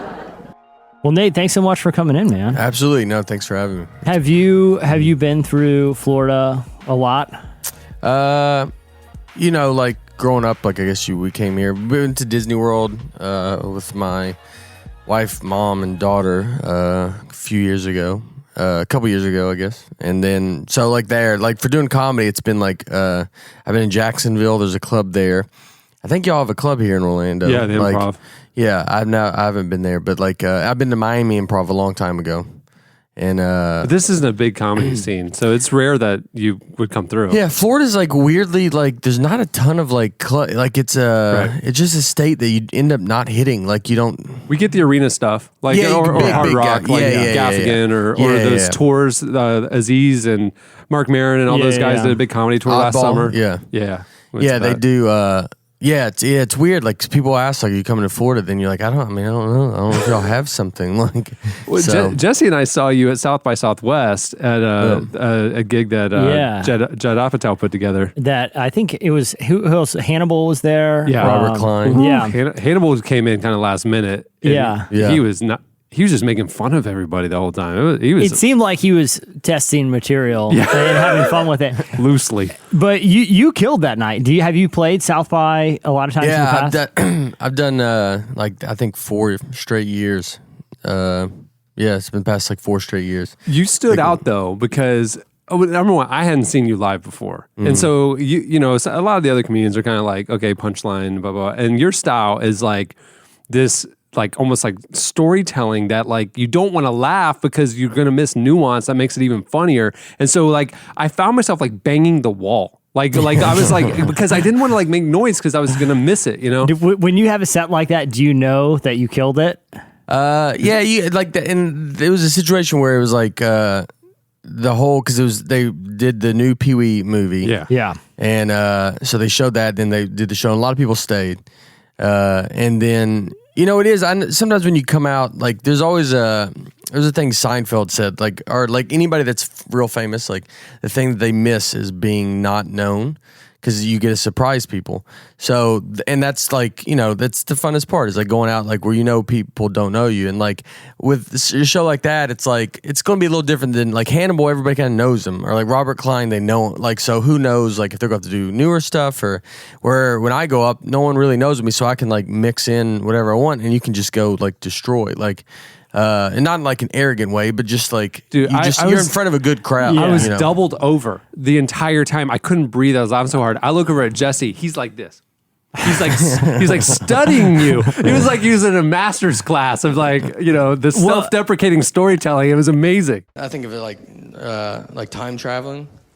Like if I could go back in time, like if I could go back in time tonight and go back to like the 20s, knowing everything I know right now, I don't think I would make a difference. I don't think you guys would even hear about it. I don't think you would. I just don't, like, because I don't have anything to get, like, I would go back and I would see, like, some guy on an old phone, and I'd be like, hey, eventually they have phones you, like, carry in your pocket. And they're like, yes, like, how do they do it? I'm like, I mean, I don't know how they do it.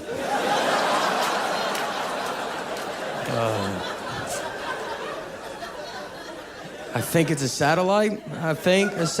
They're like, what's a satellite? Oh, I should have even said that. It's like metal. Metal's got to go pretty high in the air.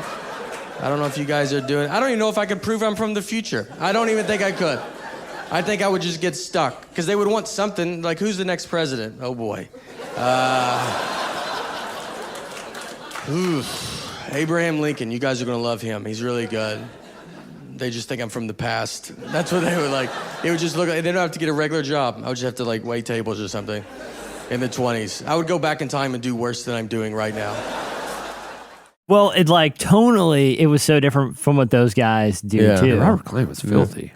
Yeah, I was dirty old man. I was surprised that. But you come out and you're clean. Yeah. Like that. That's why I was like Googling you. I'm like, I mean, I'd heard your name for, and I remember seeing you on Fallon and stuff. Yeah, but everybody's clean on Falcon pretty much. Yeah. And but your whole set like stood out, and so I'm Googling you, trying to figure out like why you were clean. Yeah. Why were you clean? I grew up watching clean comedy. My parents, I could never be. It's just I never wanted to do it, and then like my parents, like I couldn't do it for my parents. Like they would never come. Like I would just feel horrible. Like In your back of your mind, in a set, or do you ever think like, if my mom heard this on the internet? Yeah. I used to worry about like stuff like if it'd be a podcast. I still don't ever say anything. Like now it's almost like you're going to get. I want to just make it through without. I did like my one acting thing with the Marin, and they had a line written that was like kind of like a dirty line. No, it wasn't anything crazy, but so my mom saw that. But then I have to like. Be like, look, I have to say this. This is a line. It's not, whatever. Like, but I try not to do it. Like, but I haven't entered that world of like the acting thing where like, who knows what's going to happen. Like, but you just think about it. I mean, you grow up like, I grew up Southern Baptist, so you think that way where you're like, you just don't want them to get mad. Like, I don't know, very like some of them can be very uptight, and my parents they've gotten a lot looser. As I think time it's funny goes. that your kind of Southern Baptist Tennessee upbringing is still so formative to like.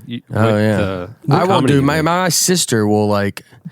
I mean, I've heard her. She's kind of like she's cussed in front of my mom. Like, I mean, I still would not do it. Like, she's done it. It's just it's so but you different. have the physical. Like, I can't believe. I know. I'm like, are you serious? I'm 40 I'm years 9 years older than her. I'm 40 years old, and my parents still think I've never listened to secular music. So, How Southern Baptist? Like, did you listen to like? I mean, did they like restrict like the kind of stuff you could watch? And listen we to? couldn't watch anything. I remember when I was like 9, I went to a friend's house, and he was in. They put in Friday the 13th, Jason, and I said, You jumped 0 to 16. Wow. Yeah, and I was like, I wouldn't. My parents won't let me watch this, and I had them call my mom, and then they were like, and she was like, he can't watch that, and then they came over and got me, and I went home. Like, you're a good boy. It was like a good, like I was very like I'm very naive. Like I didn't like. There was a lot of stuff. I still think like kids in high school. I went to a Christian high school. I didn't think anybody drank. And then you found out like later on, you're like, oh, some people would have parties and go drink in like high school. And I mean, I'm like now 37, like blown away. Like, what? Y'all did? We weren't supposed to. Like my head just goes, we're not supposed to be drinking. I don't understand why y'all would do that. So yeah, I grew up. Yeah, it's like that. You listen to the music. You listen to Christian music. What was my first concert? Michael W. Smith was like my first concert. Look behind you. We just acquired the double platinum Jesus Freak album. On the floor over there. Oh yeah! I bought it at a Goodwill auction from the Goodwill of Middle Tennessee. Lifeway Christian stores threw it out, and I bought it online. It arrived yesterday. I mean, that old school nostalgia. I mean, that was like a cool album when you're growing up. Yeah, I loved it. So growing up like that, and then obviously at some point you started getting into comedy. When did that happen, and what was that like, especially coming from a conservative Christian background? It was pretty crazy. Like my dad's a magician, And so that, like, I think I somewhat, like, even though I wasn't thinking like I wanted to do what he did, it was very normal what he did because he did it my whole life, so I never didn't see him do it. You know? Would he do like churches and stuff, or yeah, churches, Because schools. churches are big on magic and the dark arts. Yeah. He threw all his magic away a long time ago because of that. Did he really? Like I told him wow. like a long time ago. And when he was like, they didn't grow up. My dad has an amazing testimony. Like, and he doesn't have, but like when he was like into magic, probably like 20s or something like that. And they told him like it was like that. He was Baptist, like it was, you're not allowed to do that kind of stuff. And kind of got rid of it all. And then got it back because it's Yeah, it's like I broke all my secular CDs at a youth group camp once, and then I rebought them over the years since then. Yeah. I was at one of those things, and I was one of the kids that went back out to the dumpster. Be like, dude, there's some good DVDs in here. Like, can you believe this? Like, these are all free. Like, they're literally you know gonna where burn. to go hang out. Yeah. So what was the thing where you're like, okay, I'm pretty funny. I need to stand in front of people and let them see how funny I am? Growing up, like you would be funny and like we'd make jokes about saying we should go perform at Zanies, which is Nashville's local club. And on my like in high school, like where you gonna be in 10 years, I wrote like performing at Zanies. But I think I wrote it even as a joke. Like I still didn't think like I was never like I'm gonna go do this like. And then I tried to college, nothing worked, and I was going to just work a regular job, and a buddy wanted to move to Chicago to go to Second City, and it's always been in my mind, and I was like, kind of like, yeah, I'll go, man, and we just moved to Chicago, and then started from there, and then, took off. So you did Second City? For like 8 weeks, and then I got into open mic. then I got into comedy, like stand-up. Did you not like the sketch world? You know what I didn't like about it? Like wanted to be clean. I didn't like that I could get taken in a way I don't want to be taken. It's like outside of your control. Yeah, like because everybody's involved, and so I mean, this class when you're opening, I mean, everybody's the worst. They're just trying to one up each other. Yeah, like in filth. Yeah. So it's like, yeah, and that's where everybody's going to go. Like their mind's going to go. There's like this is like cutting forward, but like there's like a comedy club where they want like everybody to be clean. It's like in Pennsylvania or something, juniors maybe.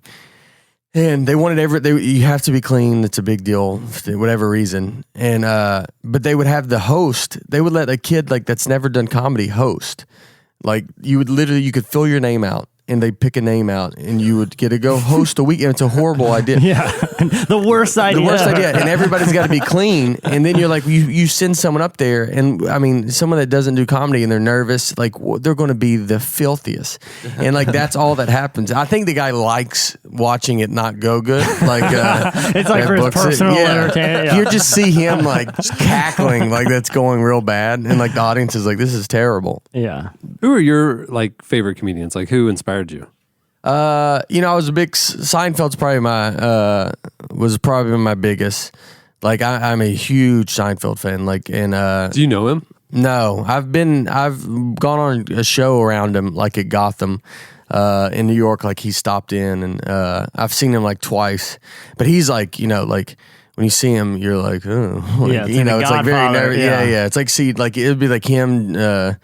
Michael Jordan, like, the Tiger Woods were always like the guys that you would be like, oh, wow, like that's pretty wild. Yeah. So you made it when you're on Comedians in Cars Getting Coffee. That would be. You've arrived. Yeah, I mean, it would be. Well, I mean, you're right. I mean, you've done Maron and Pete Holmes, like all the, the big, I feel like comedy interview shows.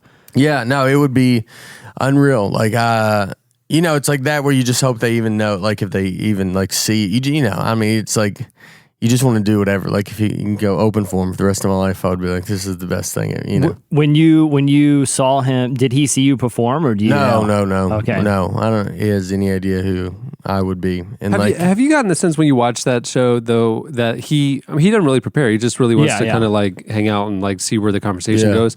And you see the ones where he just really doesn't click with the person. Yeah. Like when Jim Gaffigan was on. Yeah. It was kind of awkward to watch because you could tell like Seinfeld, like he'd kind of make fun of him and he didn't really take the bait. It just is a weird banter. And then I watched one literally last night on my phone laying in bed and it was John Oliver. And like halfway through the show, like Seinfeld's having such a great time with him. He goes, "This is great. We're gonna be friends." Like you could just tell, like that's probably that's it's the rare for dream him. of it. Yeah, it's rare for him to like connect with another comedian in that way or something. I don't know. Yeah, he seems to be kind of standoffish with other comedians. Oh, I think he's crazy stand up. I think like I know any stories. Like I don't think he's a bad guy, but I mean he's just an older guy. Like I don't think you'd think how old he is. Like I mean not old, but he's like in his 60s and he's been like on top of the world for this entire time. Yeah, and so I don't. It's hard to realize. Like you say, he's on TV every day still for 20 years in like. If not more, like so he's been, he's so famous. He's like movie star famous from a TV show. Like, I agree with you. Seinfeld to me is the best show of all time. Yeah, I think it's cool though that he's a comedian's comedian. I mean, he's paid his dues. He's got the respect of all you guys, and that you're even saying he's like kind of your favorite guy. Yeah, just as a fan, he's my favorite. I love seeing the respect that he kind of gets. Like if you see Chris Rock and him, you can tell Chris Rock kind of like. If Seinfeld's like, all right, let's go, man. Chris Rock's like, okay, like just because he's older than Chris Rock.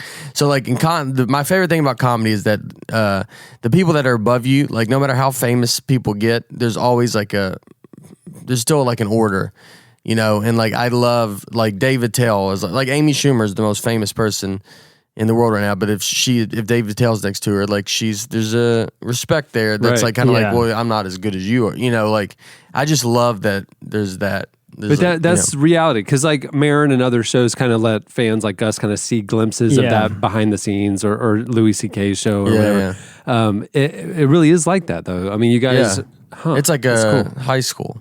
They always say like it's like like a good high school though. Yeah, you say who your kind of class is and who's your like guys that you've come up with and guys that were older than you. So it's I that's what I love. Like that it's that kind of world. So going back a little bit, when you were in Chicago, you had decided not to pursue college and sketch comedy wasn't the thing. How long was it before stand up like started clicking? I was there during. I was there for like 2 years doing comedy, about a year and a half, and that was like Pete Holmes was there, T.J. Miller, Hannibal, really, Kumail, whatever, all these guys that are huge now. Like, we were all kind of there, and then I was just doing it there. I didn't kind of know what to do, and I would like go up, and I was like be so nervous, and I remember wanting like. I took a class or I'd go to an open mic, and like I remember you would hope in a weird way I'd want the building to burn down, because then I could say, well, I wanted to go, but the building burned down. I had every intention. It was like a weird. I used to always think that when I was real tired going to work, like in the morning, I'd be like, if I got into like a little wreck right now, I wouldn't hate it. Like, just like a wreck now that you could like just sleep a little bit more. That's how tired you've been. Because like on paper, it counts as going to work. There's no one can argue with me that he had a wreck. He couldn't come in. What do you want to do? And everybody's like, yeah. And you're like, I know, man. It's crazy. It's a crazy morning. Just one of those. I'm gonna take tomorrow too. I kind of I gotta get my head right. My neck probably it's a whole did thing. something. It's a whole doctor. So I would but starting there, I took a class like, and comedy classes, like I don't think they teach you like how to be funny or whatever, but it's good to be around people that are starting to, like that's the important thing, is because you just need to be around like other guys that are like. I don't know. They're all going through the same thing. We're all new and whatever.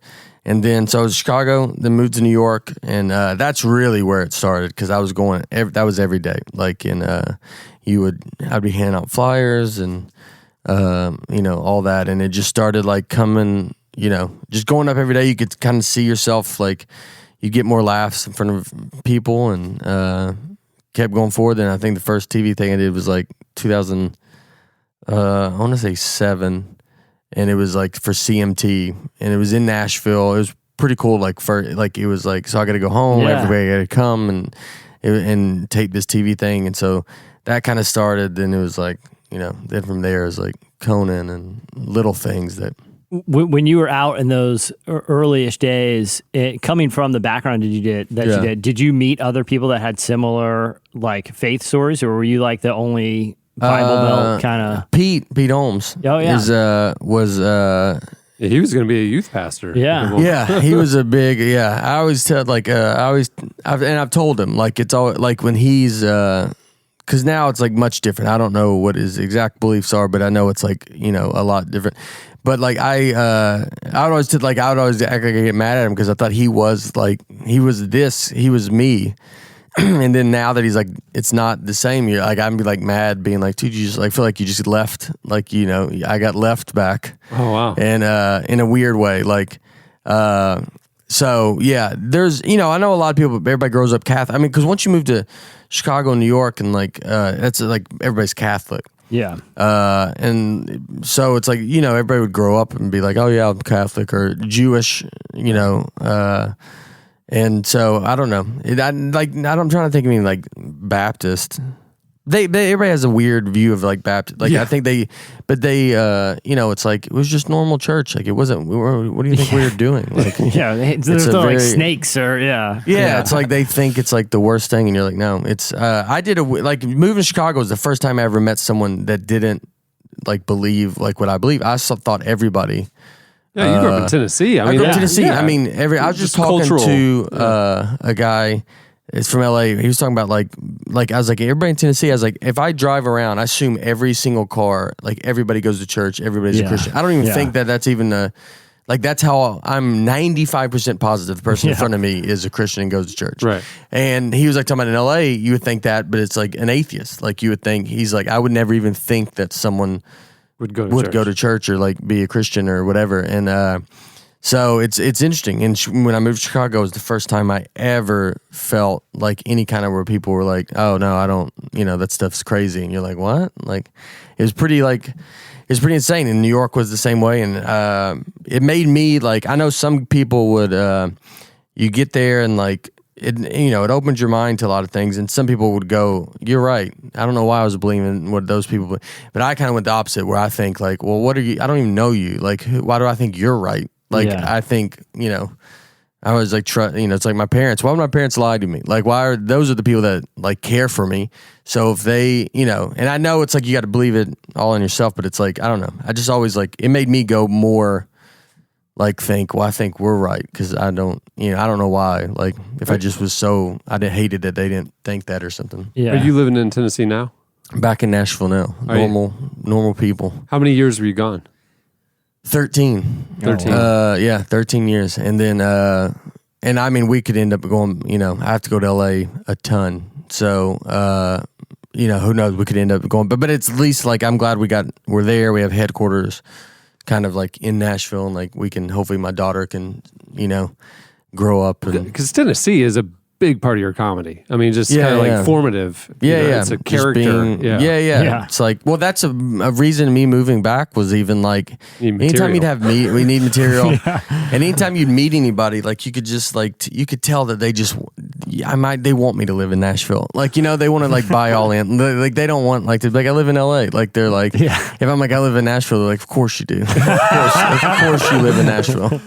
What brought you back? Like, what was the decision? We have a daughter, and so I was starting to go on the road a lot more. And LA is pretty tough to fly out of, like to go on the road. So I was leaving them by themselves in LA, and I was like, I just started thinking about it. I was like, it didn't matter. Like I was barely in town in LA. No one, once you start going on the road, once you get older, all your friends, like, you don't see anybody. Like I did for the first 6 months I moved, I was like, I didn't tell close friends. I was like, I'm just going to see if they would know. Because there's no reason they would know. We would talk on the phone, but we won't see each other. Yeah. And then if I do see them, when I'm in town, LA, I was like, I'm not going to tell anybody. Because I was worried people would think I quit or something. And then I finally I was like, it's stupid to even, like I get this weird lie that no one cares. And so I want to know about those. We were talking about the early days, starting out, going to Chicago, going to New York. Like, what was it? You started up with, all these other comedians at the same time, and, not many of you were still doing it, I would assume, the guys you came up with. Like, what's the difference? Like, what made you keep going, or I mean, at what point did you want to quit, but you decided not to? I don't know if I ever like thought about quitting. I remember one conversation, my wife was like, well, how long would you do it before if it wasn't going anywhere, like before you would quit. But I told her, I was like, I don't think I would ever quit. Like, I mean, you got to be. It's like when you get into it, you have to be obsessed with it. Like you have to like give it everything you have, unless you have like some kind of like crazy like some or not. I don't even say. I mean, there's there's talent, but like unless you got like something that makes you end up like where you get grabbed out very early and you're like, well, now you're famous and like. But to be in it for you have to be obsessed with it, and you have to do it like you have to think about it 24 hours a day, and you have to be willing to go do shows that are not good or whatever you're doing and just try to keep getting better. And so you think that's the difference? Like the guys who fell off, you think it was just an obsession? Yeah. A lot of them not be obsessed. And I mean, you got to ride it out. I think they thought it would be easy. Yeah. I think some people think it'd be easy. Like, but like, I did get lucky to get stuff. Like I got that CMT thing. That was like enough that I was like, you know what? I think I'm doing the right thing. Then next year was Conan and all this stuff. And so some guys don't get that. And then like, so it's very hard to be like, well, what am I doing? Like I'm doing this for 10 years and I don't have anything. Like, so it's, there's a lot of luck involved. And, some guys, I don't think they fully obsess about it. I'll talk to guys. I'll be like, yeah, I quit for like a couple years. Now I'm trying to come back in. You're like, you can't have that kind of attitude. Like, you can't be quitting and then think about coming back in. So I think some guys that don't make it, like, they do that. They get out of it and like think that they can just walk back in, and they get frustrated with it, and it is frustrating. I get it. Like I've done it now for 13 and a half years, and I've done a lot of things, but like, it's a long time to do something to not like everything's going great, but it's, I don't sell out like, an arena or something like that. No one you still, all these late night shows or how great they are. It's not like it was like with Carson where you're like, now I can do theaters and everybody knows, you just do a bunch of them and you just try to keep getting better and try to keep waiting to find your one thing, I got to think you're having a supportive wife and family. Oh yeah, vital. Is that rare? I mean, I kind of thinking, I don't know that many comedians, but I'm just thinking it seems rare to have a kind of a balanced, healthy family life. Yeah, it seems like the lifestyle would be conducive if you wanted to go the other way. Yeah, I talked to Marin. We talked to Marin about that once, like with saying like, 'cause I was like, my life was great. Like I don't know, my parents were super supportive. Like they, there was plenty of stuff they paid for, a contest for me to get in that didn't mean anything, and just wasted money on it. Like just because I was like, I have to do this. Like, well, he was flush with magic money, so yeah, we were loaded. Yeah, he sold all the magic tricks. Sold all the magic tricks. You don't know that's why he sold it. Yeah, we had silver dollars laying everywhere. They grabbed them together. He could steal them all back, and the person wouldn't even know because he just think it'd be one big one big trick. Yeah. Oh, how much was it? 20, and then it just the guy never knows. Yeah, keep peeling them back. Yeah. They were. I mean, wildly supportive, and like, and my wife. I mean, I would say my wife's family, like, not that because I've been with my wife since I was 21, and like. Dated then and been married for it'll be 10 years this year. Like, and they, but we like her family. I think it was a little bit, not that they weren't supportive, but it is a little like, what are you doing? Like, because they've never like, why would you? What is this? You're going to go try to do this thing? Like, it doesn't make sense. Are they from Tennessee? From in Alabama. Oh, okay. Like, so they're all like right. Her parents are an hour away too. Like, but so they don't have like the entertainment industry mindset for them. No, I mean they're her dad's a pastor, her brother's a pastor. So I mean, but in that world, like, but I mean, it's still like I guess it's speaking. It's probably, but it's at least it's a pastor. Like but you're in nightclubs. You can go. Yeah, you're a sinner. Just a bunch of animals out there. I'm curious. I didn't know. So. Because they're pastors, do you ever catch them like taking notes? Because I feel like for like a pastor, like having good jokes, a lot of them is like, this is just as important as the sermon. I want to say they are very supportive now. Like they've always been supportive. They never not been, but it was her dad. Her dad loves my dad. Like her dad, like my dad's very funny, and like his act he does is very funny. And I mean I think her dad, like he's nice, but when he talks to me, I always ask about my dad. Like, well, how's your, like, you can just tell like that he really loves what my dad does. So you got this from your dad?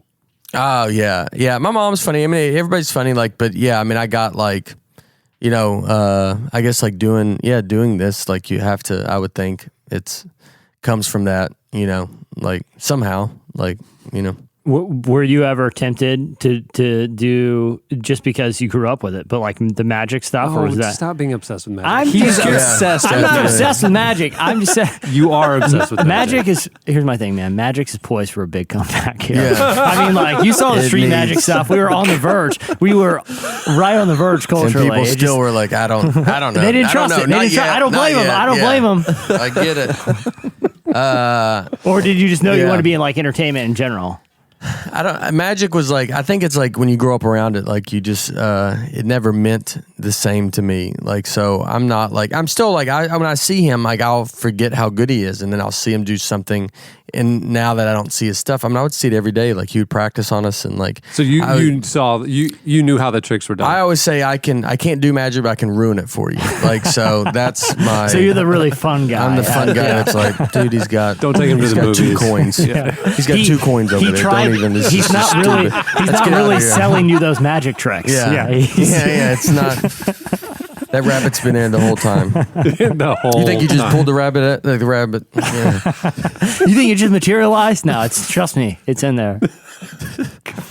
So when you moved back to Tennessee, did you find like creative differences in your comedy itself, like in terms of like your writing and your perspective after being in LA and New York? No, I mean, you're always worried that you're never going to write a good joke. Like that's the, I mean, even right now, like I was 2 weeks ago, I thought I could do another special. I'll tape it tomorrow. And then like the next night you're like, I might be the worst comedian that's ever lived. Like it just goes like different ways. And you don't feel like, right now I feel very loose. Like it's like with your new stuff is like, I don't know, it's like a little more open-ended. Like I don't have it closed up as tight as like my special was. And like, you kind of look into you see your special and you're like thinking like, I don't know how I can compete with that. And I get in a weird like balance where like on that show with that South by was like, I did like older stuff because there's a lot of people that don't know anything that I've done. Right. And so it's hard to tell who knows and who doesn't know. Right. And what do you know from? Do you know just from this one tonight? You've never seen any of the other stuff that I've done. So you try to like have a balance where you're trying to, like if you're Louis, like everybody's seen it, so you can like chop it off and you move on. Yeah. But for me, I don't know. I don't want to chop it all off. Like because there's still I need to do some big jokes that are like still going to get people, and then but the worst is like I saw Mitch Hedberg and even Gaffigan, and it's like they have these like. It's like the crowd is saying the joke with them, and it's like kind of like, I don't know, it ruins it. It's not like the music thing where someone's like chanting like, play your biggest hit. Yeah, it's like, all right, I already know how the joke is. I know the punchline. Yeah. It's it's a weird, like, like you can feel like, because it's like people that do know, sometimes they'll bring people and be like, they want you to do that joke because they want to see them. Yeah. But like, I mean, Brian Regan's a big, like, he at the very end, he comes and says, and people yell out what they want to hear. Like, there's not a ton of like, it doesn't work in comedy. I always think it makes me mad with music. For some reason, I have like a weird, like, music makes me, because it's like, people will search out musicians. Like, the level of like a comedian you have to get is so high for someone to like, for everybody to get you. Where music, you could be like kind of newer, and people are like they're good. Like, I'll look all day for brand new music, and like comedy, they don't. It's just a weird. That's like a bitter. That's like being jealous. But it's true though. It's like you Yeah. have to come across my path versus Yes. me knowing to look that's for you. That's the best way to put it. Yes. Yeah. I have to. You have to somehow see me. Which is why the late night shows are so important, and the Yeah. specials are so important, and Yeah. and then word of mouth, and Yeah, I mean, you- like even in the last couple of days, just around the office, we mentioned you were coming through, and some people totally knew you, and some people didn't, and we're like, just YouTube him, and Yeah. like they'd go into the wormhole of Yeah. your YouTube clips and stuff, and then they're like super excited that you're here, now they're fans, Yeah. but they wouldn't even have come across you except for the fact that, like somebody said, go YouTube him. Yeah. know? No, that's what you need, and that's what people. That's very, very nice, and you hope that's all you can hope is people do that. YouTube, I mean, it's got to be. it was great because like all these random small shows that you've played, you know, people are putting clips up and then it just auto plays the next one. The next one. It's like it's almost like a special. Some of it, like jokes, will get mixed. Like you hear some of the same jokes, and that's just because you're like some of it. You're like, I don't know. Some shows you're like that was just a dumb show. Like your body type, talking about being in shape. Yeah. On one of them, you're talking about you want to go back to being 12, and then on a clip on YouTube, talking about 7. Oh, yeah. Same joke, but you change the age. Yeah, well, I try to keep it fresh. Keep it fresh. Yeah. People don't even go, whoa, that was 7. That's I was really telling young. the joke along with him. And Yeah. I got to pay attention here. Yeah. Yeah, I thought he was in a Ziggy's act. Yeah. It's one of those videos is an old one. Hannibal's hosting. Oh, is He he? brings me up. Yeah. Really? It's like yeah. It was a long time ago. The improv. Yeah. Some of them are very old and like What's the dream for you? Like, okay, so is it you want it your own show? Is it? I mean, what's the pinnacle? that having your own show. And Like a sitcom. Like a sitcom. I've sold scripts for 3 straight years. We've never made a pilot. And then we're going to try again this year. And whether it's going to be Netflix or a net, I don't know. Like it seems Is like it stuff's moving. autobiographical type of show? Yeah. Kind it of would Louis be, and yeah, Maron? Yeah. So last year wasn't, but like the other first 2 years I did a development deal with Fallon, like where he produced it, and like but it just never went anywhere. I mean, it's like then you start learning that side of things, like where it's like even with him producing, like they don't care, like or. You just learn. It's like like Raymond was like Letterman. I don't know if you know the Everybody Loves Raymond story, but he did late night. He did Letterman, and then like a couple days after it, they called and said we want to develop a show. Well, I noticed his Worldwide Pants at the end of the yeah. show. So that's why he like owes so much. He could only do Letterman and like not only, but he did out of like respect. Yeah. Wow. And that was that was Everybody Loves Raymond, and then Letterman produced it. So Fallon, we tried to do that. And it did not work. Well, for whatever it's worth, I think you'd be great at a show. I mean, like I'd watch it. I mean, tonally, would you go the direction of like a Louis or Maron? That's like those are a little bit darker, I guess, but or more of like in the Seinfeld vein, where it's. I would rather do like for just with my comedy, like and stuff is like you want to be like where you're like let's be no dirtier than Seinfeld was, like. Whatever it is, but like in that way, just because I don't want to do that. I don't want, when you see stuff, everything's, so much stuff is so dirty now. Like, and that's been the benefit of being clean is you realize that no one's clean. Like no one is trying to. Gaffigan, like there's another very funny guy, Ryan Hamilton. Yeah. He's clean, unbelievably funny. And he's like my age, like, so, but like young, I mean, even like younger comics, I mean, I don't see anybody that's, it's gotta be harder. I mean, but that's why it stands out so much. It's like you're not playing to the lowest common denominator, And you don't want, and like the goal is to not like, you don't want to be known as clean. Like you don't want to be known as anything. You don't want to be known as Southern. You don't want to be known as dirty. You don't want to be known as, So it's like, and people don't notice. And like, unless you like are going like, I'm a clean like I'm this.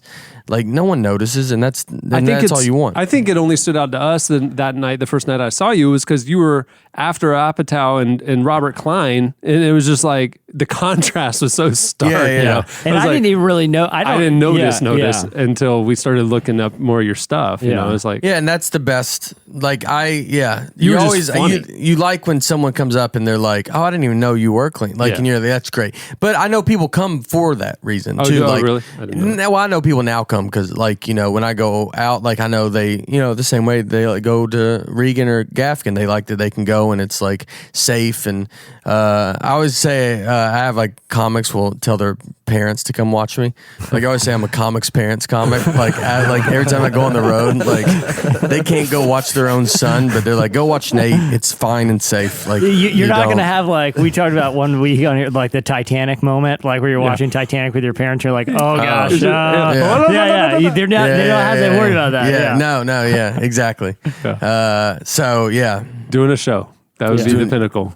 That would be doing a show and and then just building your fan base, whatever. So you can do big shows. And do you like doing the huge shows, or do you like the theater, the intimate stuff? I mean, like a theater would be unreal. Like you want like just where you can set up your tour. Like I still go like or we try to set it up, but a lot of it is like, if a club's like, yeah, we'll take him here. Can he do this date? You're like, you just have to go, yes. Yeah. So you end up like crisscrossing a lot, like flying, every week. And it's very, I remember very clearly being like, you just want to get on the road. You want to do road work. You want to and you couldn't do it. Like I remember how much of a struggle that was and how frustrating it would be to now to a point where it's almost too much and you're like, so I understand it's a good problem and but then if you get I'm going if you open for guys I'm open for Burr next year for something, we were doing it, getting it set up,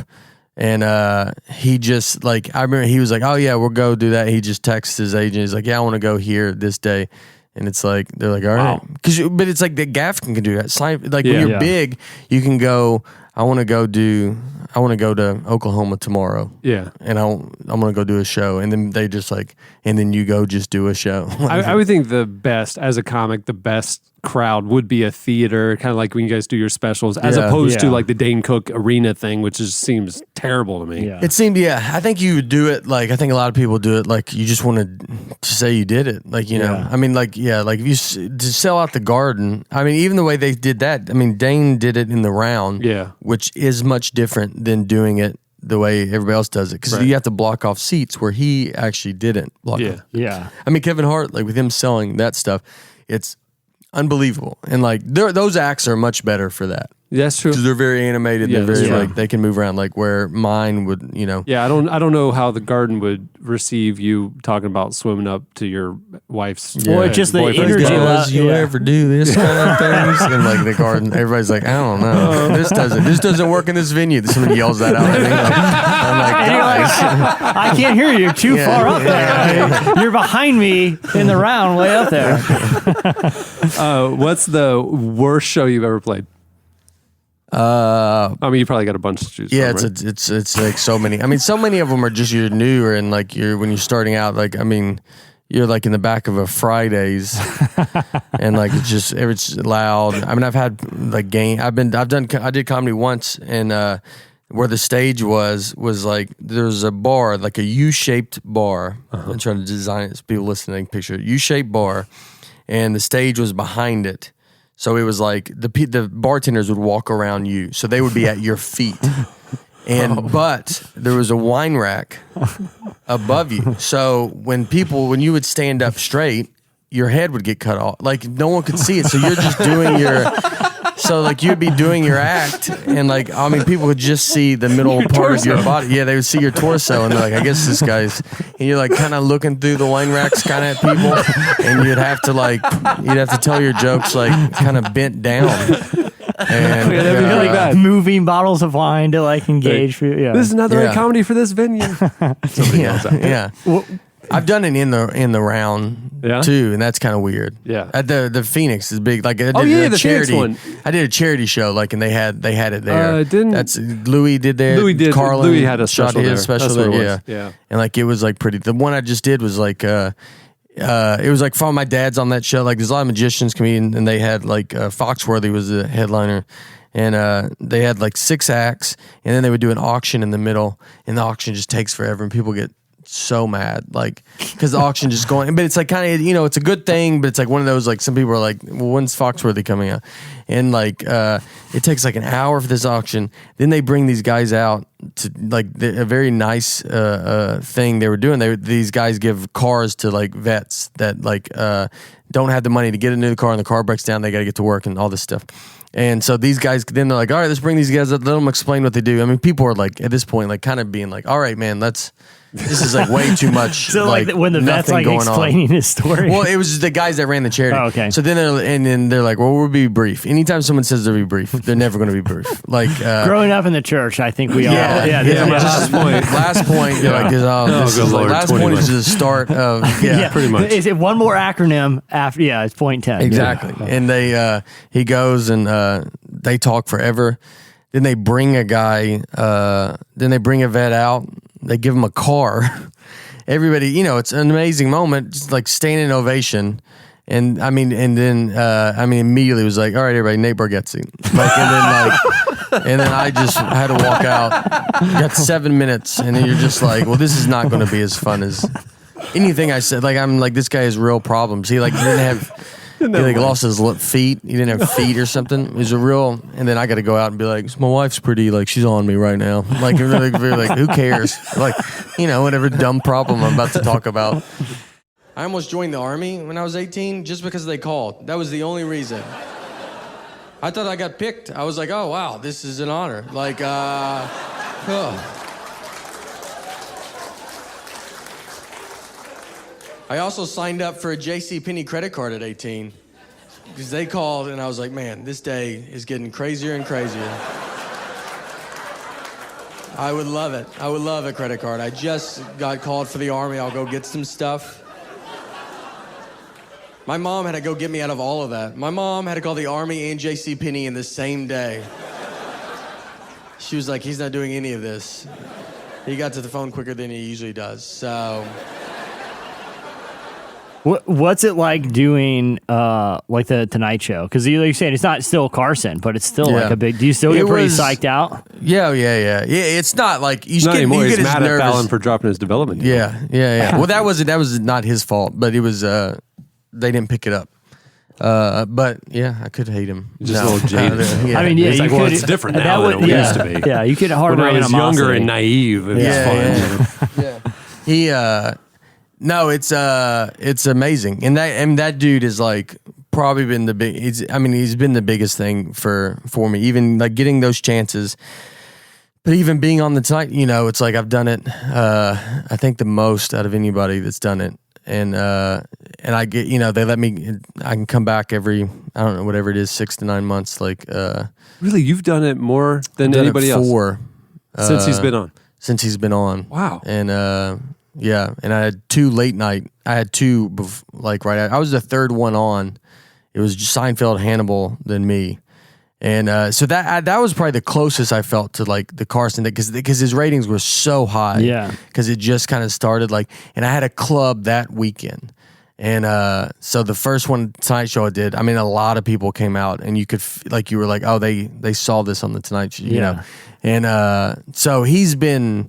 Everything that I got, even just like putting everything even being on his show and stuff like that, and how much he said about my album. I mean, I've just gained a lot of like fans that are like fans of him that they just follow, because I mean I did a tour with him, and when he comes out on stage, because he doesn't do that. I mean, it was unreal. Like people like lose it. Like it was like seeing being around like a really, really famous dude where people can't believe they're seeing him, and it's pretty crazy. He seems like a dude that his persona is like the real deal. Like he seems like he's just genuinely is happy to be on that show as it comes off. Like I mean, it's a big, it's a big deal. It's like and I think in his office he has like a picture of Carson in there, and I mean, it's something that and he's great for it, and he's done.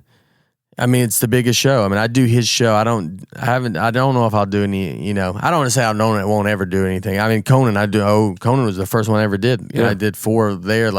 It was Conan was great, but it's great that you're to get in with him. I mean, it's the biggest show of those shows. Thank you, everybody. That was unbelievable. I don't know. I get to travel a bunch. I've been to a bunch of different countries. I don't know where any of them are, or even where. I didn't learn about countries in school, so I just learned about Tennessee, and then I was told about the states that touched us in case they attacked, and that was basically it. I just went to Honduras. We did a USO tour for the troops in Honduras. That's where it's going down next, and. Yeah, they told me. They haven't even told America yet, but it's fine. I went there. I go to the airport, and I told the guy, I was like, hey, I'm going to Honduras. And the guy was like, what city? And I was like, I'm just learning right now that's not the name of the city. So just wherever people are going, probably. I didn't know you were going to grill me about it.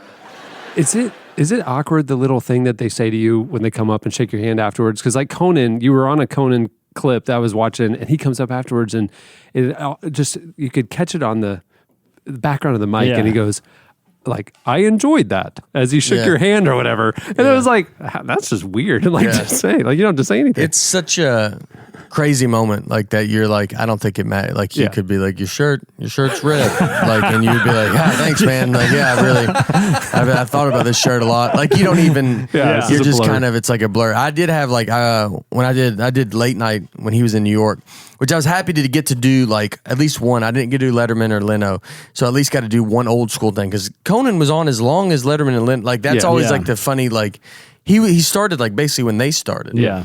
And so it's cool to get to do that, but I messed up a joke on a late night on Conan when he was in New York, and I messed it up like very briefly. But like when you mess something up, like when you get off stage, you're very like you just want to talk, you want to tell someone whatever happened. Like if the crowd's good, if the crowd's bad, if you mess something up. So anybody that walks up, you'll be like, you'll say it doesn't matter.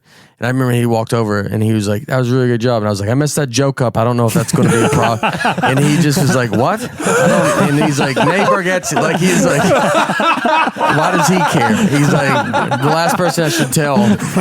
Yeah, the number one person. Don't tell you about it. Yeah, just act like everything went. Yeah, he thinks it went great. So just say, yeah, it went great. I wear red shirts. It's like you calling your mom watching Friday the 13th. The one person you shouldn't admit that you're watching it. Yeah. I called. Yeah. Well, dude, thanks for coming through. You're on the road now, so where can people where can they find dates? Go to natebargatze.com. It's all listed on there. And you're on Twitter. I update it on Twitter. I update it sometimes. You might see some old dates because I haven't taken them down. So don't judge them. Don't me.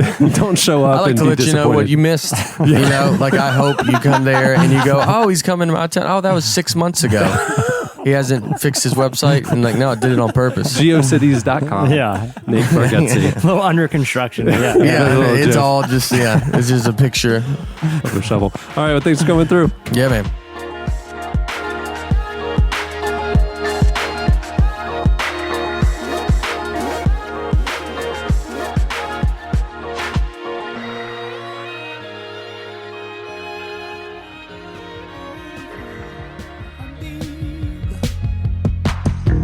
Make me feel alive in spite of rising water. Abandoning my car about a mile from nowhere. Make me feel alive in spite of rising water. Abandoning my car about a mile from nowhere. What you believe matters. What you value matters. So where you bank should matter too. Every dollar you put in a bank or credit union is used for something. And at Evangelical Christian Credit Union, your money is only used to support Christian ministry that aligns directly with your values and beliefs. At ECCU, every dollar you spend or save is supporting ministry like loans to churches and banking services for missionaries. Ask yourself, what does your current bank do with your money? If you don't know the answer, or don't like the answer, it may be time for a change. Visit www.eccu.org to see our competitive checking, savings, credit cards, and auto loans. That's www.eccu.org. Or call 1-800-634-ECCU to learn more about how your money can build ministry.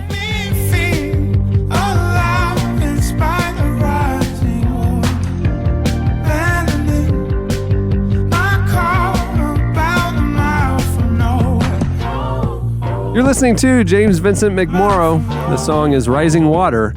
Okay, it's time for your feedback. Last week on the show, we asked you, we got talking about cars and driving and our first driving experiences. Did we ever? And we asked you, what are the most memorable stories from your early driving days? You guys hit us up on Twitter at Relevant Podcast, and you posted on the podcast episode page at relevantmagazine.com. Here's a few of our favorites. Noah Carmen. His last name is Carmen. So, like San Diego. Riot. That's right. Yeah, we need. That's what we need in here is a Carmen album. Like Riot. Well, I don't think it would double platinum. Oh, I'm sure it did. I'm confident it did not. Well, Lifeway Christian Stores, they don't throw out their Carmen albums. Yeah. Right. They're in a safe. DC Talk got too liberal. Yeah. Right. With Kevin Max's artistry and stuff. They had to distance themselves from it. trash it behind the abandoned Quiznos where the Goodwill found it. By the way, what happened to Quiznos, guys? That was a good hot toasted. That place was really good. Toasted, but I always thought, you know what my problem was with Quiznos, but it was only my problem. I always thought this is going to take too long, but then it was a nice quick sandwich. Yeah. I'm not on the Quiznos train. I like a number of other hot sandwich places better than Quiznos. Yeah, me too. I'm not saying it was my favorite. I'm saying you're just surprised that they vanished almost overnight. Right. If I'm at University of Vermont, I'm in the quad, and it's between Quiznos and Quiznos nothing else. is the Tower Records of the sandwich industry. It was big. It was everywhere, and then it went away. It was a comet. It burned hot and fast, and flew a little too close to the sun. There you go. Okay, so Noah Carmen, toasty. Toasty. Noah Carmen said that this happened to his younger brother. It was one of the first times behind the wheel. So his mom took him and his brother to an large empty parking lot. She parked a brand new Ford Explorer next to a building and had my brother back it up. I don't know. Reading this, I'm having trouble like picturing the sequence of events that happened between his brother's mind and his hands that were operating the car, but that's kind of why it's funny. Instead of backing up straight, he somehow managed to do a large semicircle and smash the passenger side of the vehicle into the building, not only wrecking the brand new car, but causing several thousands of dollars worth of damage to the building. Since that day, he has never learned to drive. No way. Yeah. Never learned to drive. Yeah. Traumatic first experience. Never do it again. My dad. It's like those adults who don't swim because they got scared once when they were a kid and never went back. One time. Your dad can't swim? I didn't say my dad. He said his dad. No, I said my dad. He growing up, he had a car lot with like a garage behind it where guys would clean up cars or fix them up or whatever. And I worked there one summer, and I didn't realize that whoever parked this like stick shift car had parked it in first gear. Yeah. And so like I started it with my foot like on the clutch or whatever, and it was just like starting it and flooring it directly into the side of a garage where like 6 dudes are working. Wow. Really? So it was like a steel garage. So it just like reverberated, and like I didn't know what happened. It was just imagine starting the car with your foot on the gas and just slamming into a wall. Okay, but it was a steel wall, and people were working directly behind said steel wall. Oh man! So they all came out and they saw me, and they never told my dad. They said we won't tell him, and they banged the hammer. They banged the dent out. Yeah. What? So sorry, Dad. That's awesome. Yeah. That's really funny. Yeah. I'm not going to read the comment that somebody left in the other notable moments part. Oh. You know how you can edit and people do a great job. The editing. little wiki area. Yeah, somebody put their comment in that. podcast episode so page. I'm not going to read that. So somebody left their show feedback in the wiki of the show. Okay. Right. That seems to me that is probably really good feedback. They're Like, probably thinking this is going to be a highlight of this episode. Yeah. Feedback. It will be a notable moment, notably, that I'm not reading it. Barrett said this was dumb, which he's right. Said, my friends and I would tie one of us up and throw them into the trunk of the car. We'd roll up to a gas station or some other busy place, and then the kidnapped, in quote, person would jump out and run down the street while we chased them. Pretty funny until the son of our pastor, a police officer, caught us doing this. Can you believe that? Who would ever do that? Son of the pastor. Classic. Son of the pastor move. my buddy, I remember my first buddy who was like the one in the group that had turned 16 first and got his driver's license. Yeah. I was over at his house on his birthday, and his parents were leaving, right? And they were like, okay, you can go out in your car, but you can only take Jesse. Like, you can't, we don't want a bunch of people. This is your first day with your driver's license. Yeah. You can't have a bunch of people. So they left, and we got in the car, and Eric's like, all right, let's go pick a bunch of people up. And so we filled it. We filled the car. It's like a Shriner car. Yeah, exactly. And we're like into skateboarding at the time. We're like 16. We're going to go skateboarding or whatever, And one of the guys was like, dude, they got this thing at 7-Eleven right now where it's like 99-cent big gulps, right? So we all go and fill up like the gigantic cups, right? Yeah. Like, so it's packed with people in the car. And every one of them is holding big gulps filled to the brim. What could go wrong? So my buddy is like nosing out of the 7-Eleven, No. And it's the first time you drive, and he's and one of the guys was like, dude, I think we're poking out too far here. You know what I mean? Like, and he's like, oh shoot. And he's like, oh, you're right. And it's like that moment of panic. So he puts it in reverse and just hits the gas. Oh, no. And someone's behind you. A line of cars had already lined up. No. We rammed the car behind us. Oh, it's like, big gulps. Go every guy in the car, when you're in like a minor, even at that speed, like you cause you to kind of fling your hands up. Yeah. Big gulp. Everyone in the car is drenched in big gulps. He gets out, gets screamed at by this lady. They end up not calling the cops or whatever. Wow. We end up, doing our thing, going home, and his parents were like, "How was the evening out or whatever?" Like, "Oh, it was good." Yeah, me and They're Jess. like, "So I guess you settled that fender bender that they were coincidentally shut at a store across the street." That's the Holy Spirit right there, man. That's Yes. what my mom would. Yes. My mom would use something like that and be like, "That God led us there, and we will always be there." Yeah. Like you like that to put the fear of God in me. Like we're always seeing everything. Yes, you settled that fender bender. Yeah. Oh, Yeah. that is crushing. Wow, Yeah. man. Gosh, that was the best feedback there could be. Well, there's a lot more. If you want to go check them out or join in, you can hit up last week's podcast episode page.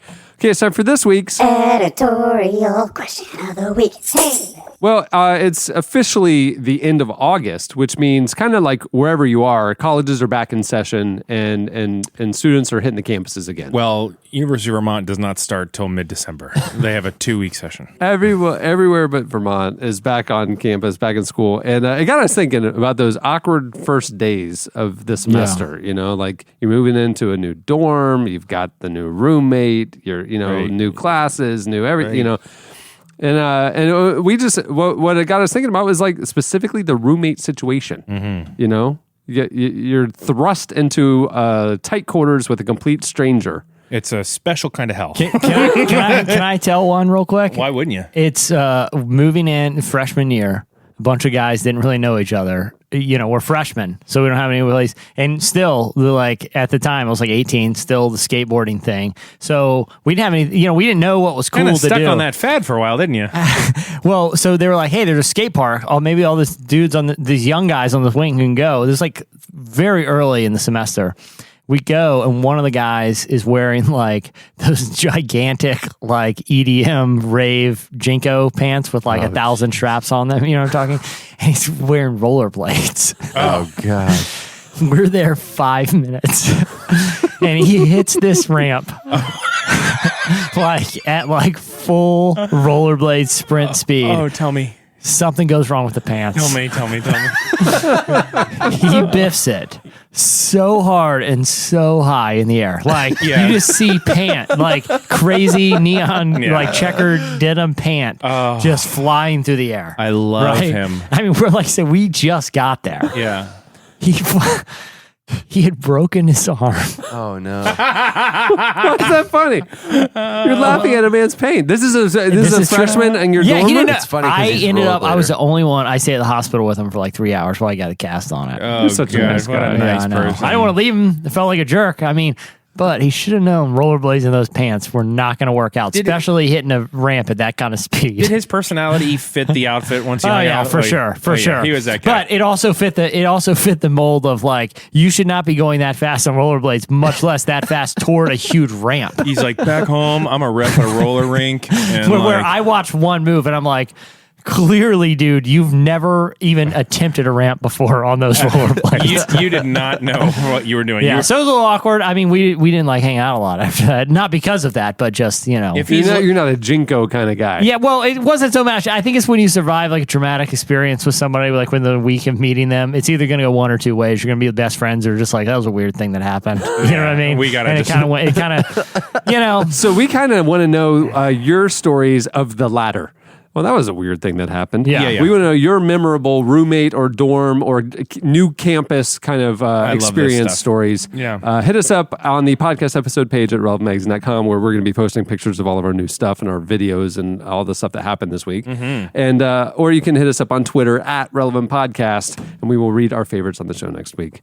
Well, many thanks to our show sponsors. Remember, at audible.com, you can get a free 30-day trial by signing up at audible.com/relevant. It gives you 30 days and it supports the show. So we'd appreciate it. And also, Blue Apron. You can check out this week's menu and get your first 3 meals for free with free shipping by going to blueapron.com/relevant. You love how good it feels and tastes to create incredible home-cooked meals with Blue Apron, so don't wait. That's blueapron.com/relevant. And thanks also to Nate Bargatze for coming through the studio. Make sure to check out him on Twitter at Nate Bargatze and follow him, see him live, follow him on YouTube. He's hilarious, dude. You won't be disappointed. And remember, go over to relevantmagazine.com and subscribe to the magazine. It's only $1 a month, and the new issue is out now. We'll tell you all about it next week. We think you'll like it. And if you subscribe today, you'll get the new issue. And some big changes are around the corner with the magazine. And so subscribe now to make sure to be part of all that. And on that note, we will wrap it up. I'm Cameron Strang. I'm Eddie Koffoltz. I'm Jesse Carey. I'm Chandler Strang. We'll see you next week.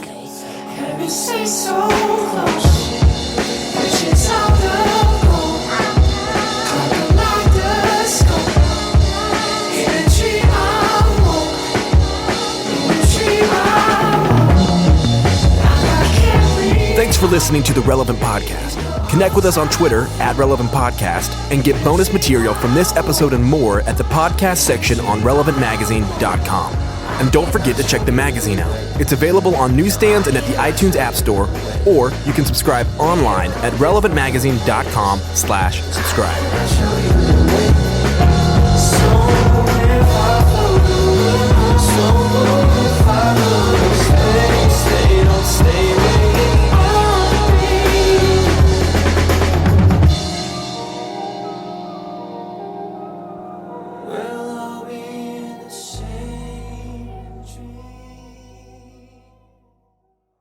Yeah, they call it the bottom ship because it looks like two butt cheeks.